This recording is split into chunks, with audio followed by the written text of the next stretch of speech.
ஐஸ்வர்யம், சம்பத் அப்படிங்கிறது இந்த உலகத்தில் ரொம்ப லௌகீகமாக ஏதோ ஒரு மெட்டீரியல் லோகத்தில் வச்சுருக்கிற ஒரு விஷயமாக தான் நாம் நினச்சிருக்கோம். ஆனால் அந்த சம்பத், ஐஸ்வர்யம் அப்படிங்கிறது எவ்வளவு ரொம்ப முக்கியம் அப்படின்னு சாஸ்திரம் சொல்றது. தனம் உள்ளவன் தன்யன், தன்யனாயிட்டேன் தன்யனாயிட்டேன் அப்படிங்கிறோம். தன்யன் ஆயிட்டோம் அப்படின்னா என்ன அர்த்தம்னா தனவான் ஆயிட்டோம்னு அர்த்தம். நம்மள்கிட்ட ஐஸ்வர்யம் வந்துடுது அப்படின்னு அர்த்தம். இதுக்கு வெளிப்படையான மீனிங்.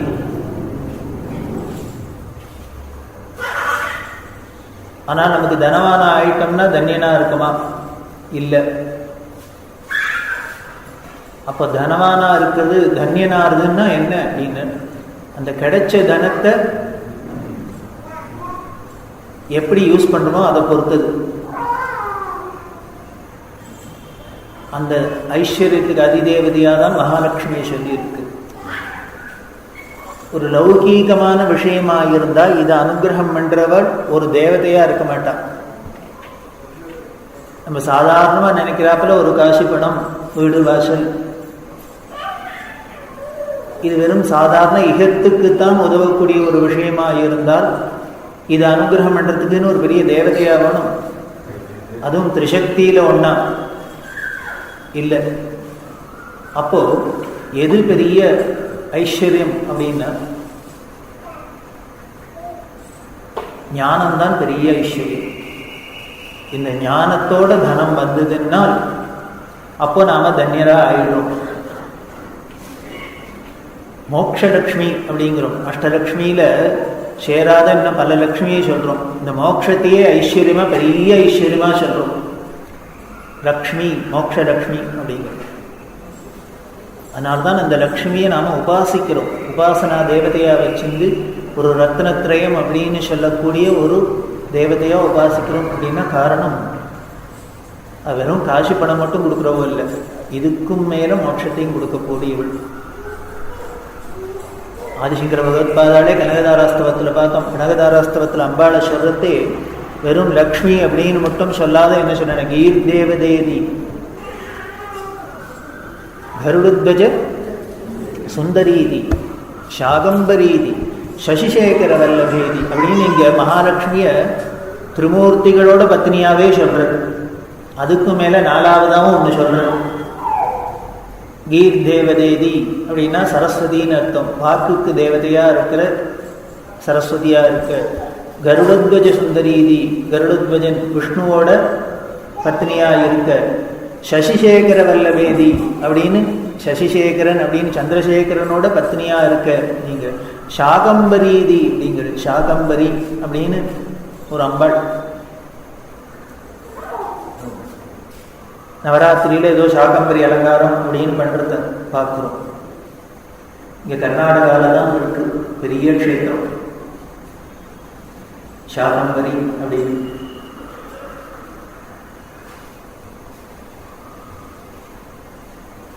அதுல அம்பாள் அப்படி சாகம்பரியா இருக்கான்னா இந்த சசியமா, தானியம், தனம் எல்லாமும் அம்பாளோட சுரூபமாவே இருக்கு. சாகம்னா கரிகா எல்லாம் இருக்கா அப்படின்னா அதுவும் அம்பாள் தான், சுரூபம் தான், அதுவே லட்சுமி தான். இப்படி சாகம்பரி, இது சசிசேகர வல்லபேதி அப்படின்லாம் சொல்றேன். அதிலே சொல்ற சிருஷ்டி ஸ்திதி பிரளய வேடி சுசம்ஸ்திதாக அப்படின்னு சொல்லிட்டு கடைசியில ரொம்ப அழகா முடிக்கிறேன். தஸ்தி நம திரிலோக குரு தருணி அப்படிங்கிறது. 3 லோகத்துக்கும் குருவாக இருக்கிறவனோட பத்தினியேங்கிறது. அப்படி அம்பாளாதான் பராசக்தியாவே தான் கனகதாராஸ்தவத்திலையும் ஆச்சாரியா லட்சுமியை குறிக்கிறது. அதனால எல்லாத்தையும் கொடுக்கக்கூடியது.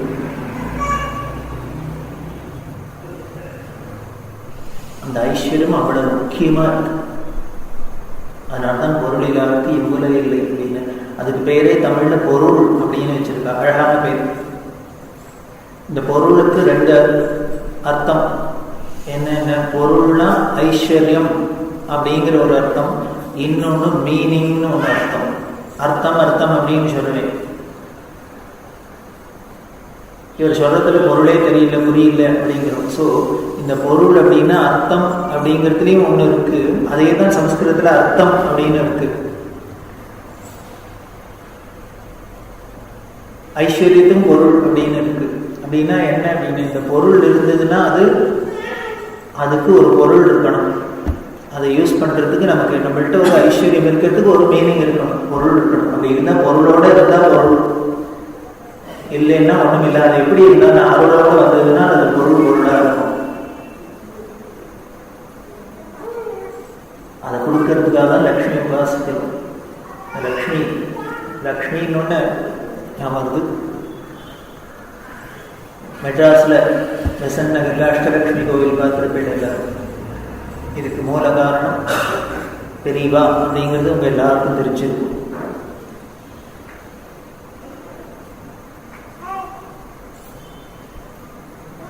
முக்கூர் ஸ்ரீனிவாச வரதாச்சாரியார் அப்படிங்கிற ஸ்ரீ வைஷ்ணவர், அவரை விட்டு தான் பெரியவா அந்த கோவிலை நிர்மாணம் பண்ண சொன்னார். அவர் உபன்யாசம்லாம் பண்ணுறவர். ரொம்ப அசாத்திய பக்தி, பெரியவாழ்கிட்ட பக்தி அப்படின்னா இனிமே வைஷ்ணவாளில் பெரியவாழ்கிட்ட அப்படி ஒரு பக்தரை பார்க்க முடியாது. அப்படி ஒரு அச்சஞ்சல பக்தி. பெரியவா சொன்னா, நீ இங்கே கோவில் கட்டுவாங்க. அவர் பாம்பேயில் ஒரு தரம் உபன்யாசத்துக்கு போயிருந்த. அப்போ பம்பாயை பற்றி பேச்சு இருந்தது. அங்கே எல்லாருக்கும் சௌக்கியமாக இருக்கா. அதுக்கு காரணம் என்ன அப்படின்னு கேட்டால், அங்கே மகாலட்சுமி இருக்கா அப்படின்னு சொன்னாங்க. அங்கே மகாலட்சுமிக்கு கோவில் இருக்கு. மகாலட்சுமின்னே இந்த இடத்து பேராகவே இருக்கு. கோவில் இருக்கு. அதனால தான் லக்ஷ்மி வாசம் பண்ணுறதுனாலே லக்ஷ்மி கடாட்சம் அங்கே பொங்குறது, எல்லாரும் சௌக்கியமாக இருக்கா அப்படின்னு. அதே மாதிரி அப்போ நீ மெட்ராஸ்லேயும் எல்லாரும் க்ஷேமமாக இருக்கட்டும், ஐஸ்வர்யம் பொங்கட்டும், அங்கேயும் ஒரு கோவில் கட்டேன் லக்ஷ்மிக்கு. லக்ஷ்மிக்கு கோவில் கட்டணும்னா அவள் வந்தால் தான் கோவில் கட்ட முடியும் அப்படின்னு. நீ கோவில் கட்டினா தான் அவள் வருவோம்.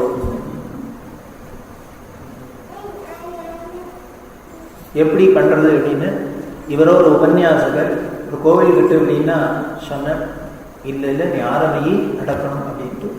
அது ஏன் எப்படிலாம் இருக்கணும்னு எல்லா பிளானும் பெரிவா பண்ணினே தான். சமுத்திரத்தில் இருக்கணும் அப்படின்னு சொல்லி சமுத்திரக்கரையில், காரணம் சாகர குமாரி அப்படின்னு அம்பாள் சமுத்திரத்திலேருந்து பிறந்ததுனால, க்ஷீராவதியிலேருந்து பிறந்ததுனால அம்பாள் சமுத்திரத்தை பார்த்து இருக்கணும் அப்படின்னு. என்னதான் இருந்தாலும் ஸ்திரீகளுக்கு பிறந்தாத்துல அப்பாவை பார்த்துருந்தா, அம்மாவை பார்த்துருந்தா, பிறந்தாத்து பக்கத்தை இருந்தாக்க ஒரு குஷி தானே. ஸோ அதனால் அம்பாளுக்கும் அதே நேச்சர் தான் போல இருக்கு.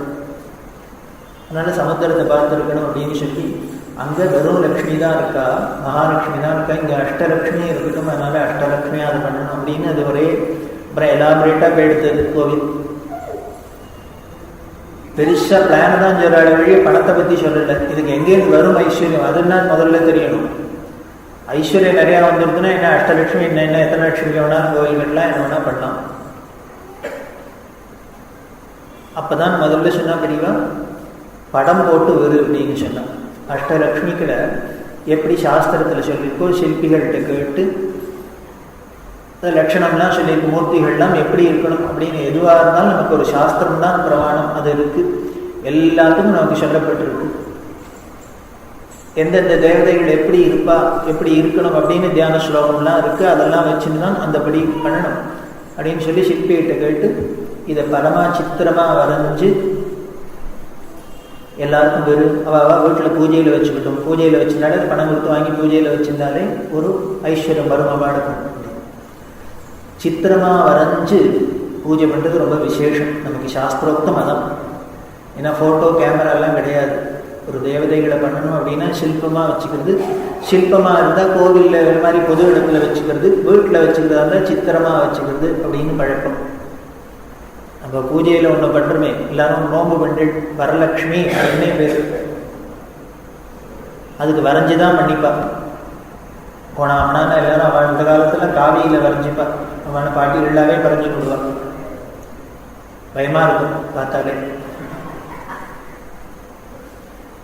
ஆனாலும் பொங்கின்றது ஐஸ்வர்யம். காரணம் பாவம் தானே முக்கியம். நம்ம எப்படி எந்த ரூபத்துல எப்படி கூப்பிடணுமோ அப்படி இருக்கா, அவ்வளவுதான். எத் பாவம் தத் பவதி. அதனால வரைஞ்சு சொல்லு அப்படின்னு சொல்லி பெரிய ஓவியரை விட்டு அதை வரைய சொல்லி இதை விற்கணும், இதை விற்று கோவில் கட்டணும். கொஞ்சம் யோசனை பண்ணி பாருங்க, ஒரு பெரிய கோவில் கட்டணும் அப்படின்ட்டு ஒரு படத்தை வரைஞ்சி, அந்த காலத்தில் என்ன 5 ரூபாயோ என்னமோ அதுக்கு ரேட் ஃபிக்ஸ் பண்ணிட்டு 10 ரூபாயா, 10 ரூபா ரொம்ப பெருசு, 10 ரூபா ஃபிக்ஸ் பண்ணி இந்த படத்தை விற்கணும் அப்படின்னா இவர் 10 ரூபாயா வீடு வீடா போய் இவர் படத்தை விற்று என்னைக்கு இவருக்கு ₹1,00,000 சேர்ந்து என்னைக்கு இவர் கோவிலை கட்டி கும்பாபிஷேகம் பண்ணி காரியம் நடக்கிறது பண்ணு அப்படின்னா வேற ஒன்றும் இல்லை, வேற வழி தெரியல. இவர் சொல்றது தான் கேட்டான். அப்போ வந்தார், நிறைய அந்த படத்தை போட்டு பிரிண்ட் பண்ணியிருக்கு, இதை கொடுக்கணும் எல்லாருக்கும் வியாபாரம் பண்ணணும்னா இவர் என்ன பண்ண இந்த இனாகுரேஷனுக்கு பெரியவாழ்கிட்ட வந்து இந்த பட வியாபாரம் வந்து பெரியவாழ்கிட்ட வச்சுட்டு பெரியவா கையால முதல்ல இதை தொடங்கி வைக்கணும், விநியோகம் பண்ணி ஆரம்பிச்சு வைக்கட்டும், அதுக்கப்புறம் நாங்கள் எல்லாருக்கும் கொடுத்து இதை வியாபாரம் பண்ணலாம் அப்படின்ட்டு எடுத்துன்னு வந்தால் பெரியவா பார்த்தா லட்சணங்கள்லாம் பார்த்தா எல்லாம் சரியா இருந்தது. தொட்டு ஒரு படத்தை அப்படி எடுத்து கொடுத்து முக்கூர் கையில் கொடுத்து நீ ஒன்று கொண்டு இப்போ ஆரம்பிக்கணுங்கிற வியாபாரம் ஒன்று பண்ணு, இதை எடுத்துக்கோ, இந்த படத்தை நேர வாசலில் போ, மடத்து வாசலில் அப்படி போகிறதே வாசப்படியில் எந்த சுவாசனையை பார்க்குறியோ அவ கையில் கொடுத்துட்டு நமஸ்காரத்தை மட்டும் வா. இதுதான் இனாகுரேஷன். இங்கே என்ன ரிப்பன் கட்டு பண்ணி ஏதாவது மினிஸ்டரியாக பண்ணோம். இவர் அதே விடிய நேர கிடுகிற படத்தை வாங்கிட்ட பெரியவாழ்ட்டு மடத்து வாசல் இருந்து யாரோ மடத்துக்கு வந்துட்டு பாடலே தரிசனத்துக்கு அதில் ஒரு அம்மா பார்த்த தெலுங்கு அம்மா கையில் இந்த படத்தை கொடுத்து நமஸ்காரம் பண்ண. அந்த அம்மாவுக்கு ஒன்றும் இல்லை, திடுதுப்புன்னு உள்ளுக்குள்ள நுழையிட்டு யாரோ இருக்கிறாங்க. ஆனால் பார்த்தா லட்சுமி படம்னு இவர் ஒன்றும் பேசல பெரியவாங்கன்னா போய் நேராக கையில் அவன் அம்மாட்ட கையில் கூட யாரை முதல்ல உங்கள்கிட்ட வர்றாலோ அந்த சுவாசனை கையில் கொடுத்துட்டு நமஸ்காரத்தை பண்ணிட்டு வந்துட்டார். பண்ணினியா பண்ணி அப்போ அவ்வளோதான் ஆரம்பிச்சாச்சு. இனிமேல் நீ எல்லாத்தையும் வியாபாரத்துக்கு இது போக்குறது. இதில் சுவாரஸ்யம் இனிமே தானே. என்ன கிட்ட யார்கிட்ட கொடுத்தேன் அப்படின்னா என்ன அம்மாட்ட கொடுத்தேன் தெரியல, நான்லாம் கவனிக்கல, ஏதோ யாரோ ஒரு அம்மா வந்தா உள்ள வந்துட்டா, இல்லை நம்ம தமிழாளா தெலுங்காளா யாரு கன்னடக்காரா யாருன்னு பார்த்தையோ, இல்லை பார்த்தேன் ஏதோ பார்த்தா தெலுங்கு கட்டு மாதிரி இருந்து தெலுங்கா மாதிரி தெரிஞ்சது, தமிழ் புரியல. இங்கே உள்ளதான் வந்தா, ஆமா உள்ளதான் வந்தா, அப்போ இங்கேதான் ஏன் இருக்கோ இந்த கூட்டத்தில் யாரும் இருக்காளோ அந்த பாட்டு கொஞ்சம் இருக்கா பாரு. பார்த்தா அந்த அம்மா ஓரமா நின்று இருக்கா. போய் தெரியவா அவள்கிட்ட உன் பேர் என்னன்னு சொல்லி இவர் பயந்து போயிட்டார். யாரோ முன்ன பண்ண தெரியாது மாமிகிட்ட போய் மாமி உங்க பேர் என்னன்னா போய் கேட்டுடுவாங்க. இவர் புரியல, இல்லை நான் எப்படி போய் ஒரு புருஷன் எப்படி கேட்குறேன், போய் கேள, இங்கேதானே இப்போ ஒன்றும் ஒருத்தர் தப்பா நினச்சிட்டு போறது இல்லை, இந்த இடத்துல ஒருத்தர் தப்பு பண்ண போறது இல்லை, போய் கேளு.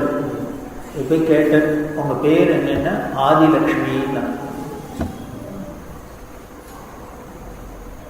இந்த பேர் அந்த அம்மா சொன்னோன்னே இவருக்கு ஒரு மாதிரி அதுதான் ஆரம்பிச்சு வந்தா கண்ணில் தாரதாரே தண்ணி வருது பிரிவாங்க.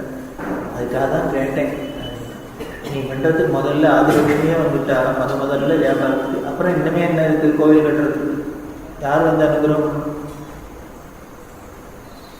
இதுக்கு பேர் தான் திவ்யம்னு பேர்.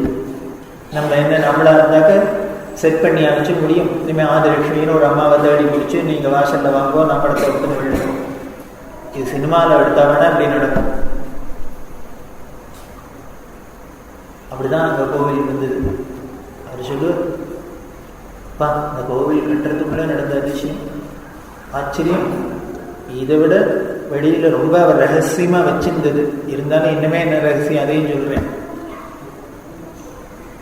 அவர் இப்போ மயிலாப்பூரில் இருந்த இருந்துட்டு ஒரு நாஸ்திக தலைவர் பெரியார் அப்படின்னு சொல்லுவாங்க. அவரோட செக்ரட்டரி ஒருத்தர் வீட்டுக்கு வந்து உங்களை பெரியார் கூப்பிடுறாரு அப்படின்னு. நீங்கள் தானே கோவில் கட்ட போறீங்களா பிரசன்ன இல்லை உங்களை கூப்பிடுறாருன்னு இவர் பயந்து போயிட்டார். ஏதோ பெரியவா கூப்பிட்றாருன்னா போயிட்டு இருக்கோம். இது பெரியார் கூப்பிட்டாருன்னா என்ன பண்ணுறது இப்போ வேற வழி இல்லை. வரலைன்னாக்க அதுக்கும் உதவாங்கணும், போனாலும் உதவாங்கணும், போகலைன்னாலும் உதவாங்கணும். எப்படி போயிட்டு தான் வாங்குறதா போகாத வாங்குறதா புரியுது இல்லை. அவருக்கு எனக்கு என்ன சொல்றது, இவரோ கட்டுக்குடுமி ஸ்ரீ வைஷ்ணவர் துவாதச நாமத்தோட பிரமாதமா இருப்பார். போனா என்னன்னா அவர்கிட்ட நீ இன்னும் அஷ்டலட்சுமி படம் வைக்கிறையாமே. ஆமா, பெரியவங்க கட்டி கோயில் கட்டுச்சு. இவர் உடனே சொல்லிட்டார், இல்லை பெரியவா தான் கட்டணும்னு ஆசைப்பட்டா, அதுக்காக இதை ஃபண்டு ரைசிங்காக கலெக்ஷனுக்காக இது பண்ணிருக்கோம். இல்லை அது எத்தனை ரூபா அதை சொல்லு முதல்ல. 10 ரூபா. உடனே நேரம் 10 ரூபா படத்தை எடுத்து கொடுத்து ஒரு படம் கூட அதுக்காக தான் கேட்டேன். இது தலையும் பிள்ளை காமிக்கிறேன்னு இது பெரியார் வீட்டுக்கு கூப்பிட்டு 10 ரூபா படம் கொடுத்து படம் வாங்க. உடனே அவர் சொன்னார், உடனே நான் அதை பூஜை பண்ணுறதுக்காக வச்சுக்கிறேன், என்னமோ பக்தி வந்துருத்து நீ போய் வெளியில் சொல்லாத, அதுக்காக வாங்கலை. அவர் ஒக்க சொல்லியிருக்கார், அதுக்காக வாங்கினேன். அவருக்காக இந்த 10 ரூபா, உனக்காக இல்லை, இந்த அம்பாளுக்காக இல்லை, பக்திக்காக இல்லை. அவர் கேள்விப்பட்டேன் இந்த மாதிரி பெரியவா இங்கே மெட்ராஸில் எல்லாருக்கும் ஐஸ்வர்யம் வழங்கிருக்கா, அஷ்டலட்சுமி கோவில் கிட்ட சொல்லியிருக்கா, அதுக்காக படம் போட்டு வைக்க சொல்லியிருக்காங்க. அந்த காசு எண்ணம் காரணம் உத்தமமான எண்ணம். அவருக்கு பணம் வேணும், அவர் படத்துக்கு வேணுங்கிறதுக்காக பண்ண சொல்லலை, எல்லாருக்கும் க்ஷேமம் வேணுங்கிறதுக்காக லக்ஷ்மி கடாட்சம் வேணும்னு பண்ண சொல்லியிருக்கு. அதனால அவருக்காக இந்த படம் வைக்கணும். போயிட்டு வாங்க.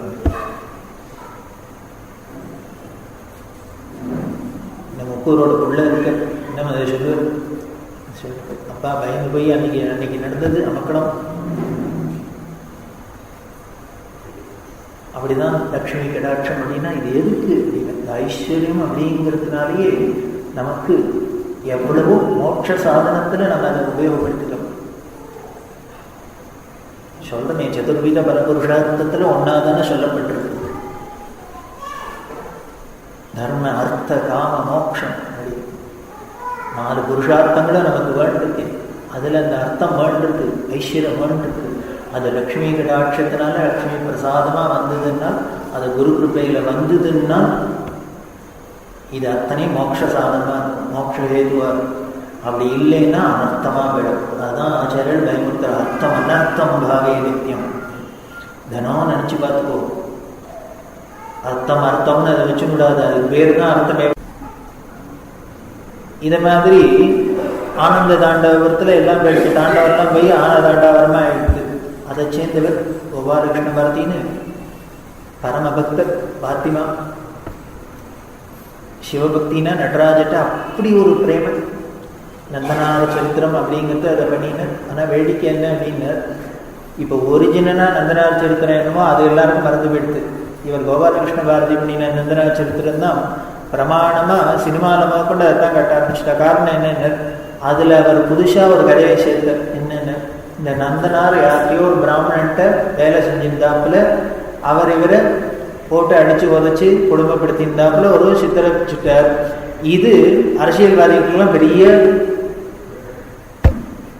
ஹேண்டியா எடுத்துக்கிட்டியா. பாப்பானே சொல்லியிருக்க, நாங்கள் ஒன்றும் கதை சொல்லுவாங்க, பாப்பானே சொல்லியிருக்க, பாப்பான்லாம் எல்லாரையும் போட்டு ஹிம்சை பண்ணியிருந்தா அப்படின்னு. இதுதான் பெருசாகிட்டு. ஆனால் பெரிய புராணத்திலேயோ அது மாதிரி கதையில் சேர்க்கிறா அது மாதிரி கதையே சொல்லலை. நந்தனாருக்கு அந்த காலத்தில் எல்லாருக்குமே ராஜா மானியம் கொடுத்துருங்க. யாரு என்ன பண்ணினாலும் அவளுக்கு மானியம் உண்டு. அதனால இந்த நந்தனாருக்கும் நிலம் மானியம் கொடுத்துருக்காரு. அந்த மானியத்துல இருந்துதான் உழுது பயிரிட்டுன்னு இவர் பண்ணியிருந்தார் அப்படின்னு தான் அதுல பெரிய புராணத்துல வருது. அது அப்புறம் இவர் கொஞ்சம் ட்ரமடைஸ் பண்ணினார். இந்த நந்தனார் சரித்திரத்துல இப்படி பண்ணினதுனால இதை ரிலீஸ் பண்ணணும். இதை ரிலீஸ் பண்றதுக்கு இந்த காவியம் புதுசா ஒண்ணு பண்ணியிருந்தா ஒரு அறிஞர்கள் 2 பேர் எதானே இது நன்னா இருக்கு, பேஷ் நன்னா இருக்கு, இது சாகித்யம் நன்னா இருக்கு, அர்த்தம் இருக்கு, பொருள் இருக்கு, எதானு சொன்னாதானே உலகத்துல எடுக்கணும். அதுக்காக என்ன பண்ணாருன்னா, மீனாட்சி சுந்தரம் பிள்ளை அப்படின்னு பெரிய தமிழ் ஸ்காலர். தமிழ் அப்படின்னாலே எல்லாருக்கும் ஞாபகம் வருது ஊவே சுவாமிநாதையர். அந்த ஊவே சுவாமிநாதையரோட குரு மீனாட்சி சுந்தரம் பிள்ளை. மீனாட்சி சுந்தரம் பிள்ளைகிட்ட தான் ஊவே சுவாமிநாதையர் சிஷ்யரா இருக்கு. மீனாட்சி சுந்தரம் பிள்ளை அப்படின்னு போடுவார். திருச்சிரபுரம் அப்படின்னு திருச்சிக்கு பேர் திருச்சிரபுரம்னு பேர். அந்த திருச்சிரபுரம் தான் திருச்சிராப்பள்ளியாகி இப்போ திருச்சியாகி அப்படிலாம் வந்திருக்கு.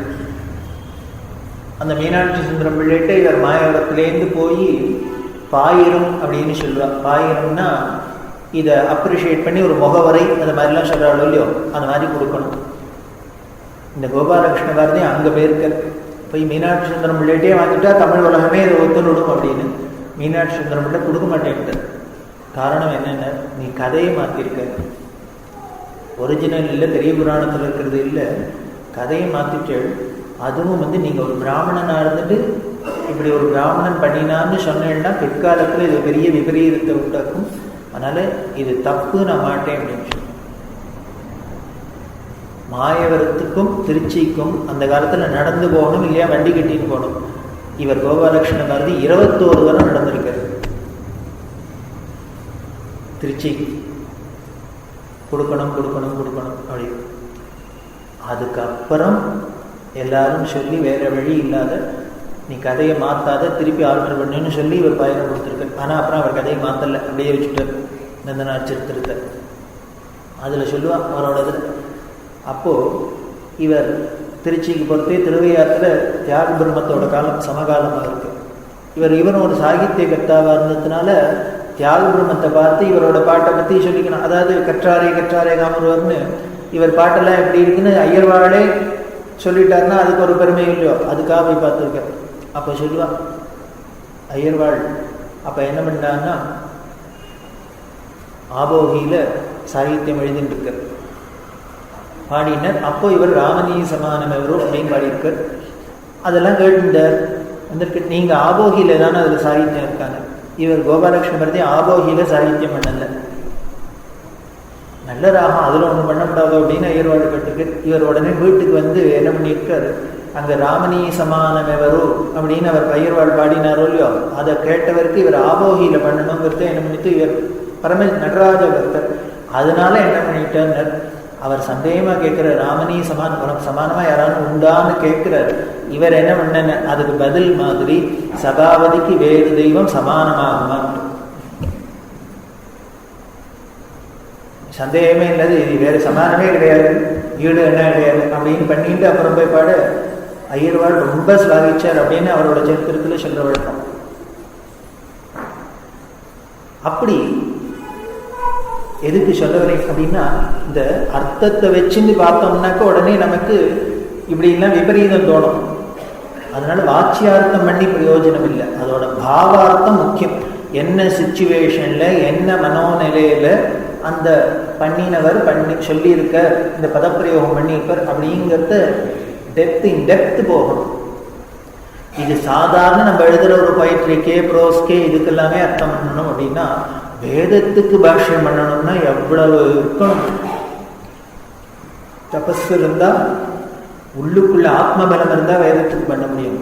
அதுதான் இந்த சிதம்பரேசன் பிரிவா கேட்கிறா. இது இவ்வளவு விஷயம் இருக்கு, ஒரு அர்த்தம் பண்ணணும்னா, அதுவும் சாதாரண ஒரு விஷயத்துக்கு மனுஷா பண்ணின ஒரு ஒர்க்குக்கு அர்த்தம் பண்ணணும்னாலே இவ்வளவு இருக்கு. ஆனா அபௌருஷேயமான ஒரு வேதத்துக்கு அர்த்தம் சொல்லணும்னா அதுக்கு எவ்வளவு தபஸ் வேணும், எவ்வளவு ஞானம் வேணும். ஆனா மேக்ஸ் முல்லர் பண்ணிட்டாருன்னு கொண்டாடுறோம். மேக்ஸ் முல்லர் பண்ணினதும் வித்யாரண்யர் சொன்னதும் ஒன்னாயிடுமான்னு நினைக்கிறேன். அதுக்கு பெரிய அந்த லீகல் பாயிண்ட் பிடிக்குது தான் அவர் சொல்லுவார். அதெல்லாம் இருக்கட்டும், அந்த முதல்ல அந்த பேக்ரவுண்ட் இருக்க வேண்டாமா. ஒருத்தர் ஒரு காரியத்தில் இறங்குறார் அப்படின்னா, பஜனைக்கு நான் பஜனை புஸ்தகம் போடுறேன் அப்படின்னா, எனக்கு பஜனைனாலே என்னன்னே தெரியாத நான் போய் பஜனை புஸ்தகம் போடுறேன், நாம சங்கீர்த்தன புஸ்தகம் போடுறேன்னா யாராலும் கேட்பாடும் பாப்பாடும் தெரியாது. அப்படின்னா பரம்பரையா பாரத பரம்பரையா வந்து பஜனையிலே ஊறி ஊறி ஊறி நாம சங்கீர்த்தனத்துல ஊறி அது அப்புறம் உள்ளுக்குள்ள அடக்க முடியாத ஒரு புஸ்தகமா வெளியில கொண்டு வந்தாங்கன்னா அதுக்கு ஏதாவது கவிதையா வந்ததுன்னா நல்லா இருக்கும். அது இல்லாத பஜனைனாலே என்ன பண்ணணும், கையை தட்டணுமா காலை தட்டணுமானே தெரியாத பஜனைன்னு ஆரம்பிக்கிறேன்னா எப்படி இருக்கும். அது மாதிரி இந்த பேக்ரவுண்ட் வேணுங்கிற எந்த ஒரு விஷயத்துக்கும் வித்யாரண்யர்னா பரம்பரையே வைதீக பரம்பரையில பிறந்து அத்தனை பேரும் வேத தியானம் பண்ணி அந்த வேதத்து மேல ஒரு அதோட பெருமையை தெரிஞ்சுட்டு அதுக்கப்புறம் தன்னோட வித்தையினால அந்த வித்யா பலத்தினால இதுக்கு அர்த்தம் சொன்னா அதுக்கு பாவார்த்தம் வருமா. அது இல்லாத டேபிள்ல உட்கார்ந்து ஆம்லெட்டு சாப்பிட்டு இருக்கிற ஒரு பரம்பரையில வந்த வாழால வேதத்துக்கு பாஷ்யம் பண்றேன்னா இருக்க முடியுமா? எப்படி எப்படி பார்க்குறா பாருங்க. அதனால வித்வத்துன வித்யாரண்யருக்கு மேலே சமமாக கூட இருக்கலாம், வித்யாரண்யருக்கு மேலேயே நாலேஜ் உள்ளவராக இருக்கலாம் மேக்ஸ்மில்லர். ஆனால் இந்த பேக்ரவுண்ட் இல்லையே, இந்த வேதம்னா என்ன, அதுக்கு எப்படி அர்த்தம் இருக்கும், என்ன கண்டெக்ஸ்ட்ல இது சொல்லிக்கும், அதை புரிஞ்சுக்க முடியாத வேடாது. அக்னி மேடே புரோஹிதம் அப்படின்னா அக்னி மேடே புரோஹிதம், இதுக்கு வேணா அர்த்தம் சொல்லலாம். அதுக்கு மேலே ஒன்றும் போகவே முடியாது, உள்ளேயே இறங்க முடியாது, வெளியிலேயே தான் இருக்கலாம். அதுதான் பெரியவா சொல்லலாம். அதனால அர்த்தம் மேக்ஸ்மில்லர் சொன்னதும் அர்த்தம் தான், வித்யாரண்யர் சொன்னதும் பாஷ்யம் தானே, இதுக்கும் அதுக்கும் ஈடாயிடுமா அப்படிங்கிறான். அப்போதான் சொல்லிட்டு வித்யாரண்யர் பாஷ்யத்தை பிரச்சாரம் பண்ணணும், வித்யாரண்ய பாஷ்யத்தை பிரச்சாரம் பண்ணணும் அப்படின்னு வேத பாஷ்யமணி அதுக்கு அப்படிலாம் பாடத்துக்கு பட்டம் கொடுத்தெல்லாம் கொடுத்து எல்லாம் பண்ண சொல்லி எல்லாம் பண்ணினா, வேதம் படித்தவாள்லாம் படித்ததோடு போகாது, அர்த்தத்தையும் தெரிஞ்சுக்கணும். போய் வேதம் படித்தவாள்லாம் தியானம் பண்ணவாள்லாம் பாஷ்யத்துக்கு போகணும் அப்படின்னு. எங்கே போகிறா பாஷ்யத்துக்கு? வேதம் படிக்கிறதுக்கு முன்னாலே வைதிகத்துக்கு தான் போகிறதுக்கு சரியா இருக்கு. பாஷ்யமாவது விஷயமாவது ஏதோ உயிரை பிடிச்சு நின்றுட்டு இருக்குது அந்த வேத பாஷ்யம். அது வித்யாரண்யம், ஐஸ்வர்யம் வித்யாரண்யன்னா அப்பேற்பட்ட மகா வேத பாஷ்யம் பண்ணினவர், அர்த்த சாஸ்திரம் பண்ணியிருக்கார், இன்னும் பலவிதமான சாஸ்திரங்களுக்கெல்லாம் பண்ணியிருக்கார். வான சாஸ்திரத்தை பண்ணியிருக்கார், ஜோதிஷ சாஸ்திரத்துக்கு பண்ணியிருக்கார், தனுர்வேதத்துக்கு பண்ணியிருக்கார், இப்படி பல விதத்துக்கும் புஸ்தகம்லாம் பண்ணியிருக்கார். அப்படி பண்ணின அப்படி இருந்தவர் ரொம்ப சிரமப்பட்டார். என்ன பண்ணார்? கஷ்டப்பட்டதுனால வறுமை ஐஸ்வர்ய பிராப்திக்காக அம்பாவோட ஸ்தோத்திரம் பண்ணின மகாலட்சுமியை ஸ்துதி பண்ணினாலோ இல்லையோ வேற வழி இல்லை. அம்பாளுக்கு கட்டுப்பட்டு, அதாவது தேவதைகள் என்னென்ன மந்திராதீனம் தெய்வம் அப்படின்னு சொல்லி, மந்திரத்துக்கு ஆதீனம், அதை கட்டுப்பட்டவா வாழலாம். அவளுக்கு தேவதைகள்லாம் சுதந்திரமே கிடையாது, அவள்லாம் பரதந்திராள்கள் தான். கணானாந்த்வா கணபதி வாமகே அப்படின்னு நான் கூப்பிட்டேன்னா, மந்திரத்தை சொல்லிட்டேன்னா பிள்ளையார் ரெடியா இருக்கணும் மஞ்சப்படியில வந்து இறங்கிறதுக்கு. எடுக்க முடியாது. சரி ரொம்ப நன்னா பூஜை பண்ண குழக்கட்ட நான் 2 நாளைக்கு இருந்துட்டு போறேன் அப்படின்னா முடியாது. யதாஸ்தானம் பிரஷ்டாபியம் என்னன்னா எழுந்துட்டு கிளம்பிட்டு ஓடிட்டே இருக்க வேண்டியதான். மந்திராதீனம், அது மந்திரத்துக்கு அதீனம், கட்டுப்பட்டவா தெய்வதைகள். அதனால இவர் ஸ்துதி பண்ணினோன்னு அந்த பக்திக்கு கட்டுப்பட்டவா, மந்திரத்துக்கு கட்டுப்பட்டவா. உடனே லக்ஷ்மி வந்தா. என்ன பண்ணணும்னா, என்ன பண்ண உன்னை எதுக்கு கூப்பிடும்? காபி சாப்பிட்றதுக்காக. எனக்கு ஐஸ்வர்யம் வேணும், தரித்திரம் வாழ்றது பிள்ளைங்க. உடனே அம்பாள் சொன்னா கொடுத்துடலாம், ஆனால் இந்த ஜென்மாவில் உனக்கு ஐஸ்வர்ய பிராப்தி இல்லை. ஏன் என்னென்ன சித்திரகுப்தன் அக்கௌண்ட்டை பார்த்துட்டு தான் வரேன், உனக்கு இந்த ஜென்மாவில் ஐஸ்வர்ய பிராப்தி இல்லை.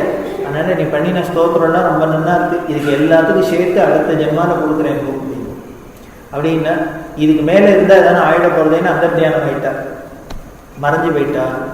இவர் பார்த்தார், இவர் அபர சங்கரன்னே சொல்ல போறாரோ, பின்னால இன்னொரு சங்கரன்னே பேர் வாங்க போறார். அதை மாதிரி இவரும் என்ன பண்ணார், ஆச்சாரியர்கிட்ட பக்தி இல்லையா, என்ன பண்ணார், சங்கரர் பண்ண தந்திரத்தை இவரும் பண்ணிட்டார். அவருக்கும் வந்தது, சங்கரருக்கும் சிச்சுவேஷன். முதல்ல காலை பிடிச்சிருந்தது, வழியில் வர முடியல. என்ன பண்ணார், அம்மாட்ட சொன்னார், எனக்கு இந்த ஜென்மாவில் முதலையில சாணம் போல இருக்கு, அதனால நான் ஜென்மா மாறித்துனா வேணா எனக்கு வாயிலேருந்து தப்பிக்கலன்னா. அம்மா என்ன பண்ண, ஒரு ஸ்திரீ குழந்தை எப்படியா இருந்தால் பொழைச்சா தேவையில்லை, நீ என்ன வேணா பண்ணிக்கோன்னா சன்னியாசத்தை வாங்கிட்டார். புனர்ஜென்மான்னு சாஸ்திரம் சொல்லுது, சன்னியாசம் வாங்கிட்டா கிரமமா மந்திரா அக்தா கல்யாணம் சன்னியாசம் வாங்கிட்டா புனர்ஜென்மான்னு சாஸ்திரம் சொல்றதுனால அதை அப்ளை பண்ணிங்க. அதையே தான் இங்கே வித்யாரண்யர் பார்த்தார். ஸோ அப்போ ஒரு பிரசிடென்ட் செட் பண்ணியிருக்கு. அதனால அம்பாளோ நமக்கு சொல்லிக்க அடுத்த ஜென்மத்தில் தரையிட்டு இருக்காங்க. நேராக போனார், மொட்டையை அடிச்சுட்டார், காஷாய ஜென்மத்தை வாங்கிட்டார், சன்னியாசத்தை வாங்கிட்டார். இப்போ கூப்பிட்டார் மகாலட்சுமி. அடுத்த ஜென்மான தரையின ஜென்மா மாறிடுத்து, எனக்கு சாஸ்திரப்படி சன்னியாசம் வந்துட்டு. அதனால இப்போ புனர்ஜென்மா ஆகிடுது, இப்போ கொடுங்க. மகாலட்சுமி பார்த்தா ரொம்ப கெட்டிக்காரன் தான், நீ இவ்வளவு சீக்கிரம் ஜென்மா மாறிட்டுங்க. என்ன பண்ணாங்க, நவநிதியா பொழிஞ்சா. அவளுக்கெல்லாம் வெறும் ஸ்வர்ணம் தான். இங்கே என்ன பண்ண, ஸ்வர்ணமா பொழிஞ்சா, வயிறுமா பொழிஞ்சா, வைடூரியமா பொழிஞ்சா, நவரத்னமா பொழிஞ்சா, அப்படி கொட்டி நவநிதியா முகூர்த்த காலம் கொட்டினா சுத்தி வர திரும்புற இடம்லாம் ஒரே ஐஸ்வர்யமா இருக்கு.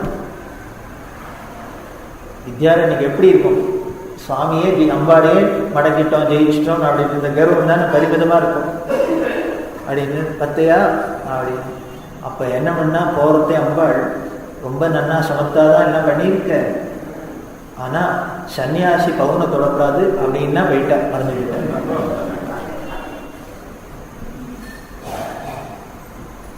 அவளுக்கு தெரியாதான்னு இன்னும் பெத்ததாயிட்டியா வித்தையை காமிக்கிற, இவளுக்கு தெரியாத அந்த சாஸ்திரம் சன்னியாசம் ஆகிட்டா பதினஞ்சு ஜென்மான்னு அது அவளே சொல்லியிருக்கலாம் இல்லையோ. அப்பா அடுத்த ஜென்மால தான்ப்பா அவனுக்கு பிராப்தம், அதனால நீ போய் வேணா ஒரு சன்னியாசத்தை வாங்கிட்டு வந்துடும், நான் கொடுக்குறேன் 10 ரூபான்னு சொல்ல மாட்டாளோ, சொல்லலையா? பண்ணினா அப்படின்னா நீ இப்படி தந்திரம் பண்ணியா அவளும் அதை சொல்லிட்டு முதல்ல கனகமழை பொழியறதுக்கு முன்னாடியே சொல்லியிருக்கலாம், அப்பா நான் இப்போ கொடுக்கறத பற்றி இல்லை, ஆனால் நீ சன்னியாசியா போயிட்டு நீ ஐஸ்வர்யத்தை தொட முடியாது, நான் இப்போ என்ன பண்ணலான்னா வேணா இவர் முடிச்சிருக்கலாம். என்ன பண்ணினா கொட்டி தீத்தா, உனக்கு இதுல தானே உன்னோட புத்தி ஆசை இருந்தது, அதனால இன்னமே இது வேண்டான்னு தோணும். தெய்வம் என்ன பண்ணும், அந்த அபிமானத்துல தான் போய் கை வைக்கும். எதுல உன்னால போய் ரொம்ப அபிமானம் வைக்கிறமோ முதல்ல அதுல தான் வஜ்ராயுதம் வரும். இது நீங்க யாரோட எந்த மகான்களோட சரித்திரத்தை எடுத்து பார்க்க, மகான்களோட சரித்திரம்னா வேண்டாம், நம்ம சரித்திரத்தை எடுத்து பார்த்தாலே போதும். ரொம்ப டிவி டிவி டிவி சீரியல் இருக்கா என்ன ஆயிடுங்க, அந்த டயத்துல 12 to 2 பவர் கட்டுன்னு விடுவாங்க. சரியா வச்சு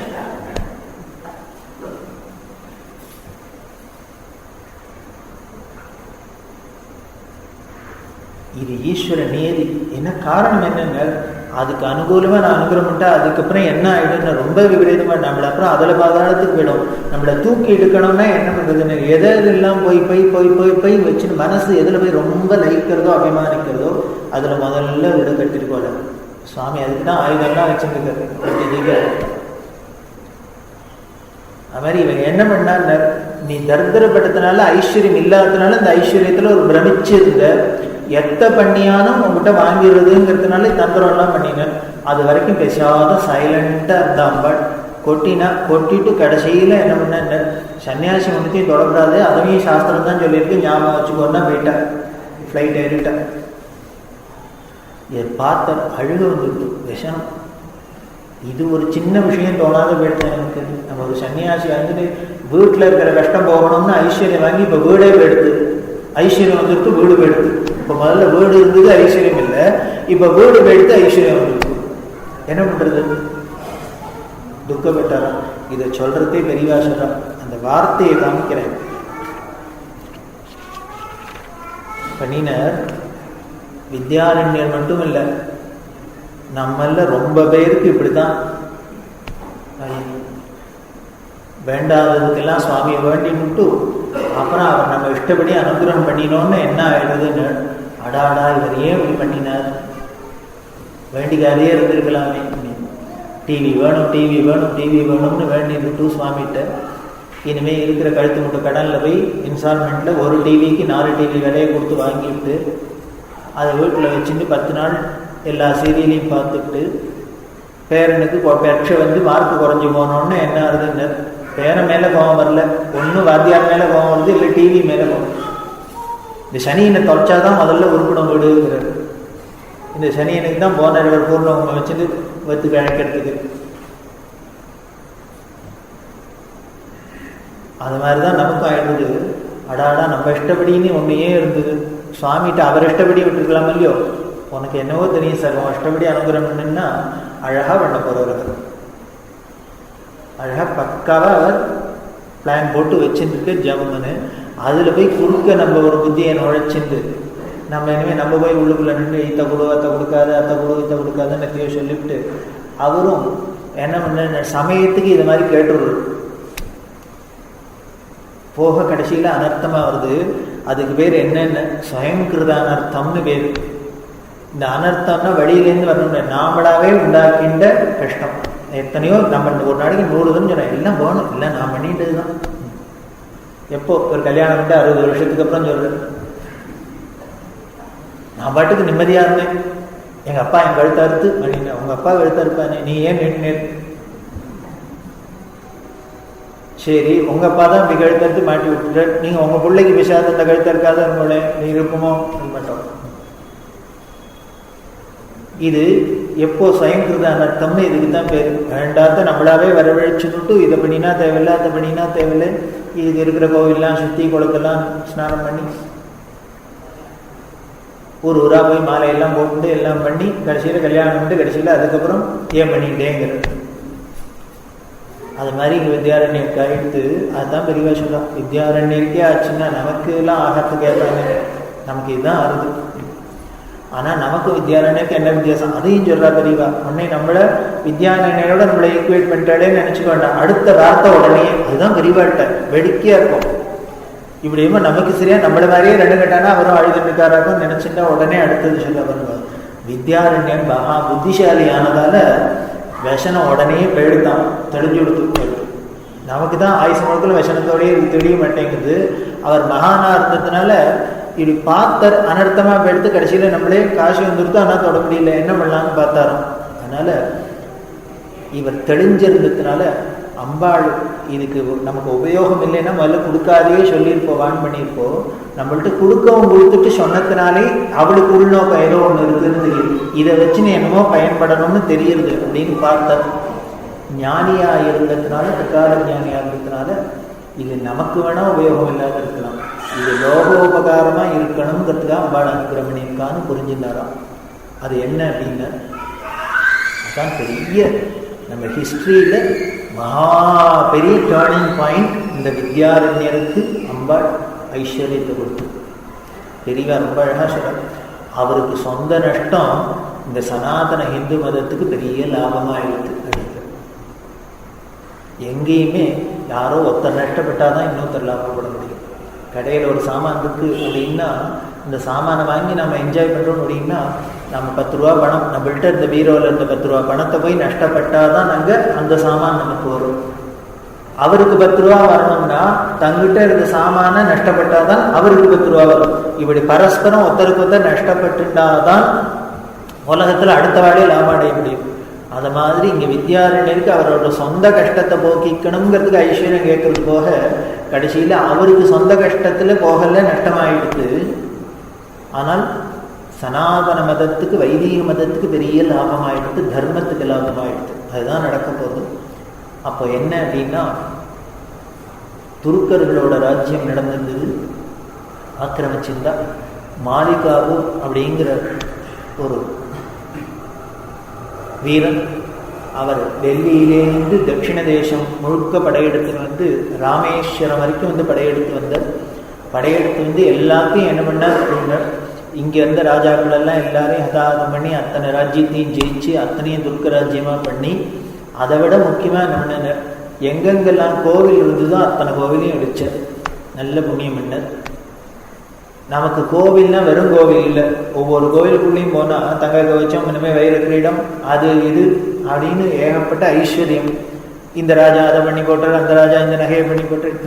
அத்தனையும் நகையெல்லாம் கொள்ளையடிச்சுண்டா, அத்தனை கோவிலில் விக்கிரகங்கள்லாம் பின்னப்படுத்தினா. காரணம் அவளுக்கு அவாமத சம்பிரதாயப்படி உருவ வழிபாடு பெரிய தோஷமாக இருந்ததுனால நமக்கோ உருவ வழிபாடு தான், நம்ம மதமே அதில் தான் நிற்கிறது.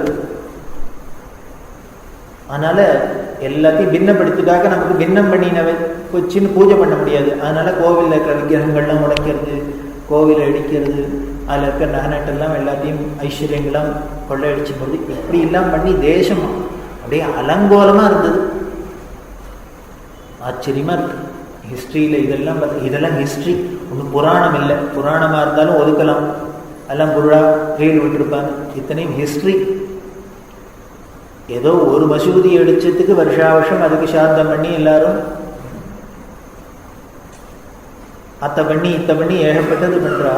இப்படி இத்தனை கோவில் பேருக்கு, இத்தனை தெய்வங்கள் பேருக்கு, இத்தனை கொள்ளை அடிக்கப்பட்டிருக்கு. யாரான நம்ம ஏதான ஒரு இது நமக்கு பிரஜை இருக்கோ இல்லை. அப்ப என்ன நமக்கெல்லாம் சொரணம் இல்லைன்னு அர்த்தம் இல்லை.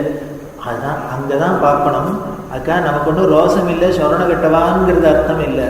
நம்மளோட சுவாவமே என்னென்ன சாத்வீக குணம் தான். இந்த சனாதன மதத்தோட ஸ்பெஷாலிட்டி சத்துவகுணம் தான்.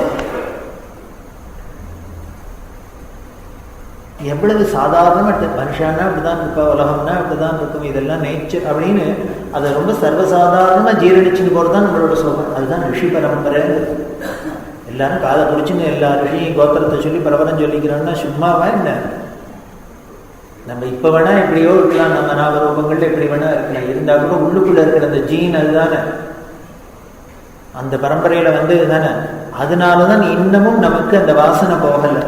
நீங்கள் உலகத்தில் எங்கே வேணால் பார்க்கலாம். ஒரு உதாரணத்துக்கு சொல்லணும் அப்படின்னா, இனிமேல் அமெரிக்காவில் இருக்கிற குழந்தைகளாக இருக்கட்டும், அங்கே இருக்கிறவாளாக இருக்கட்டும், அங்கே மருந்துவாளாக இருக்கட்டும், இந்த லீவு நாள்னா என்ன பண்ணுறாங்க?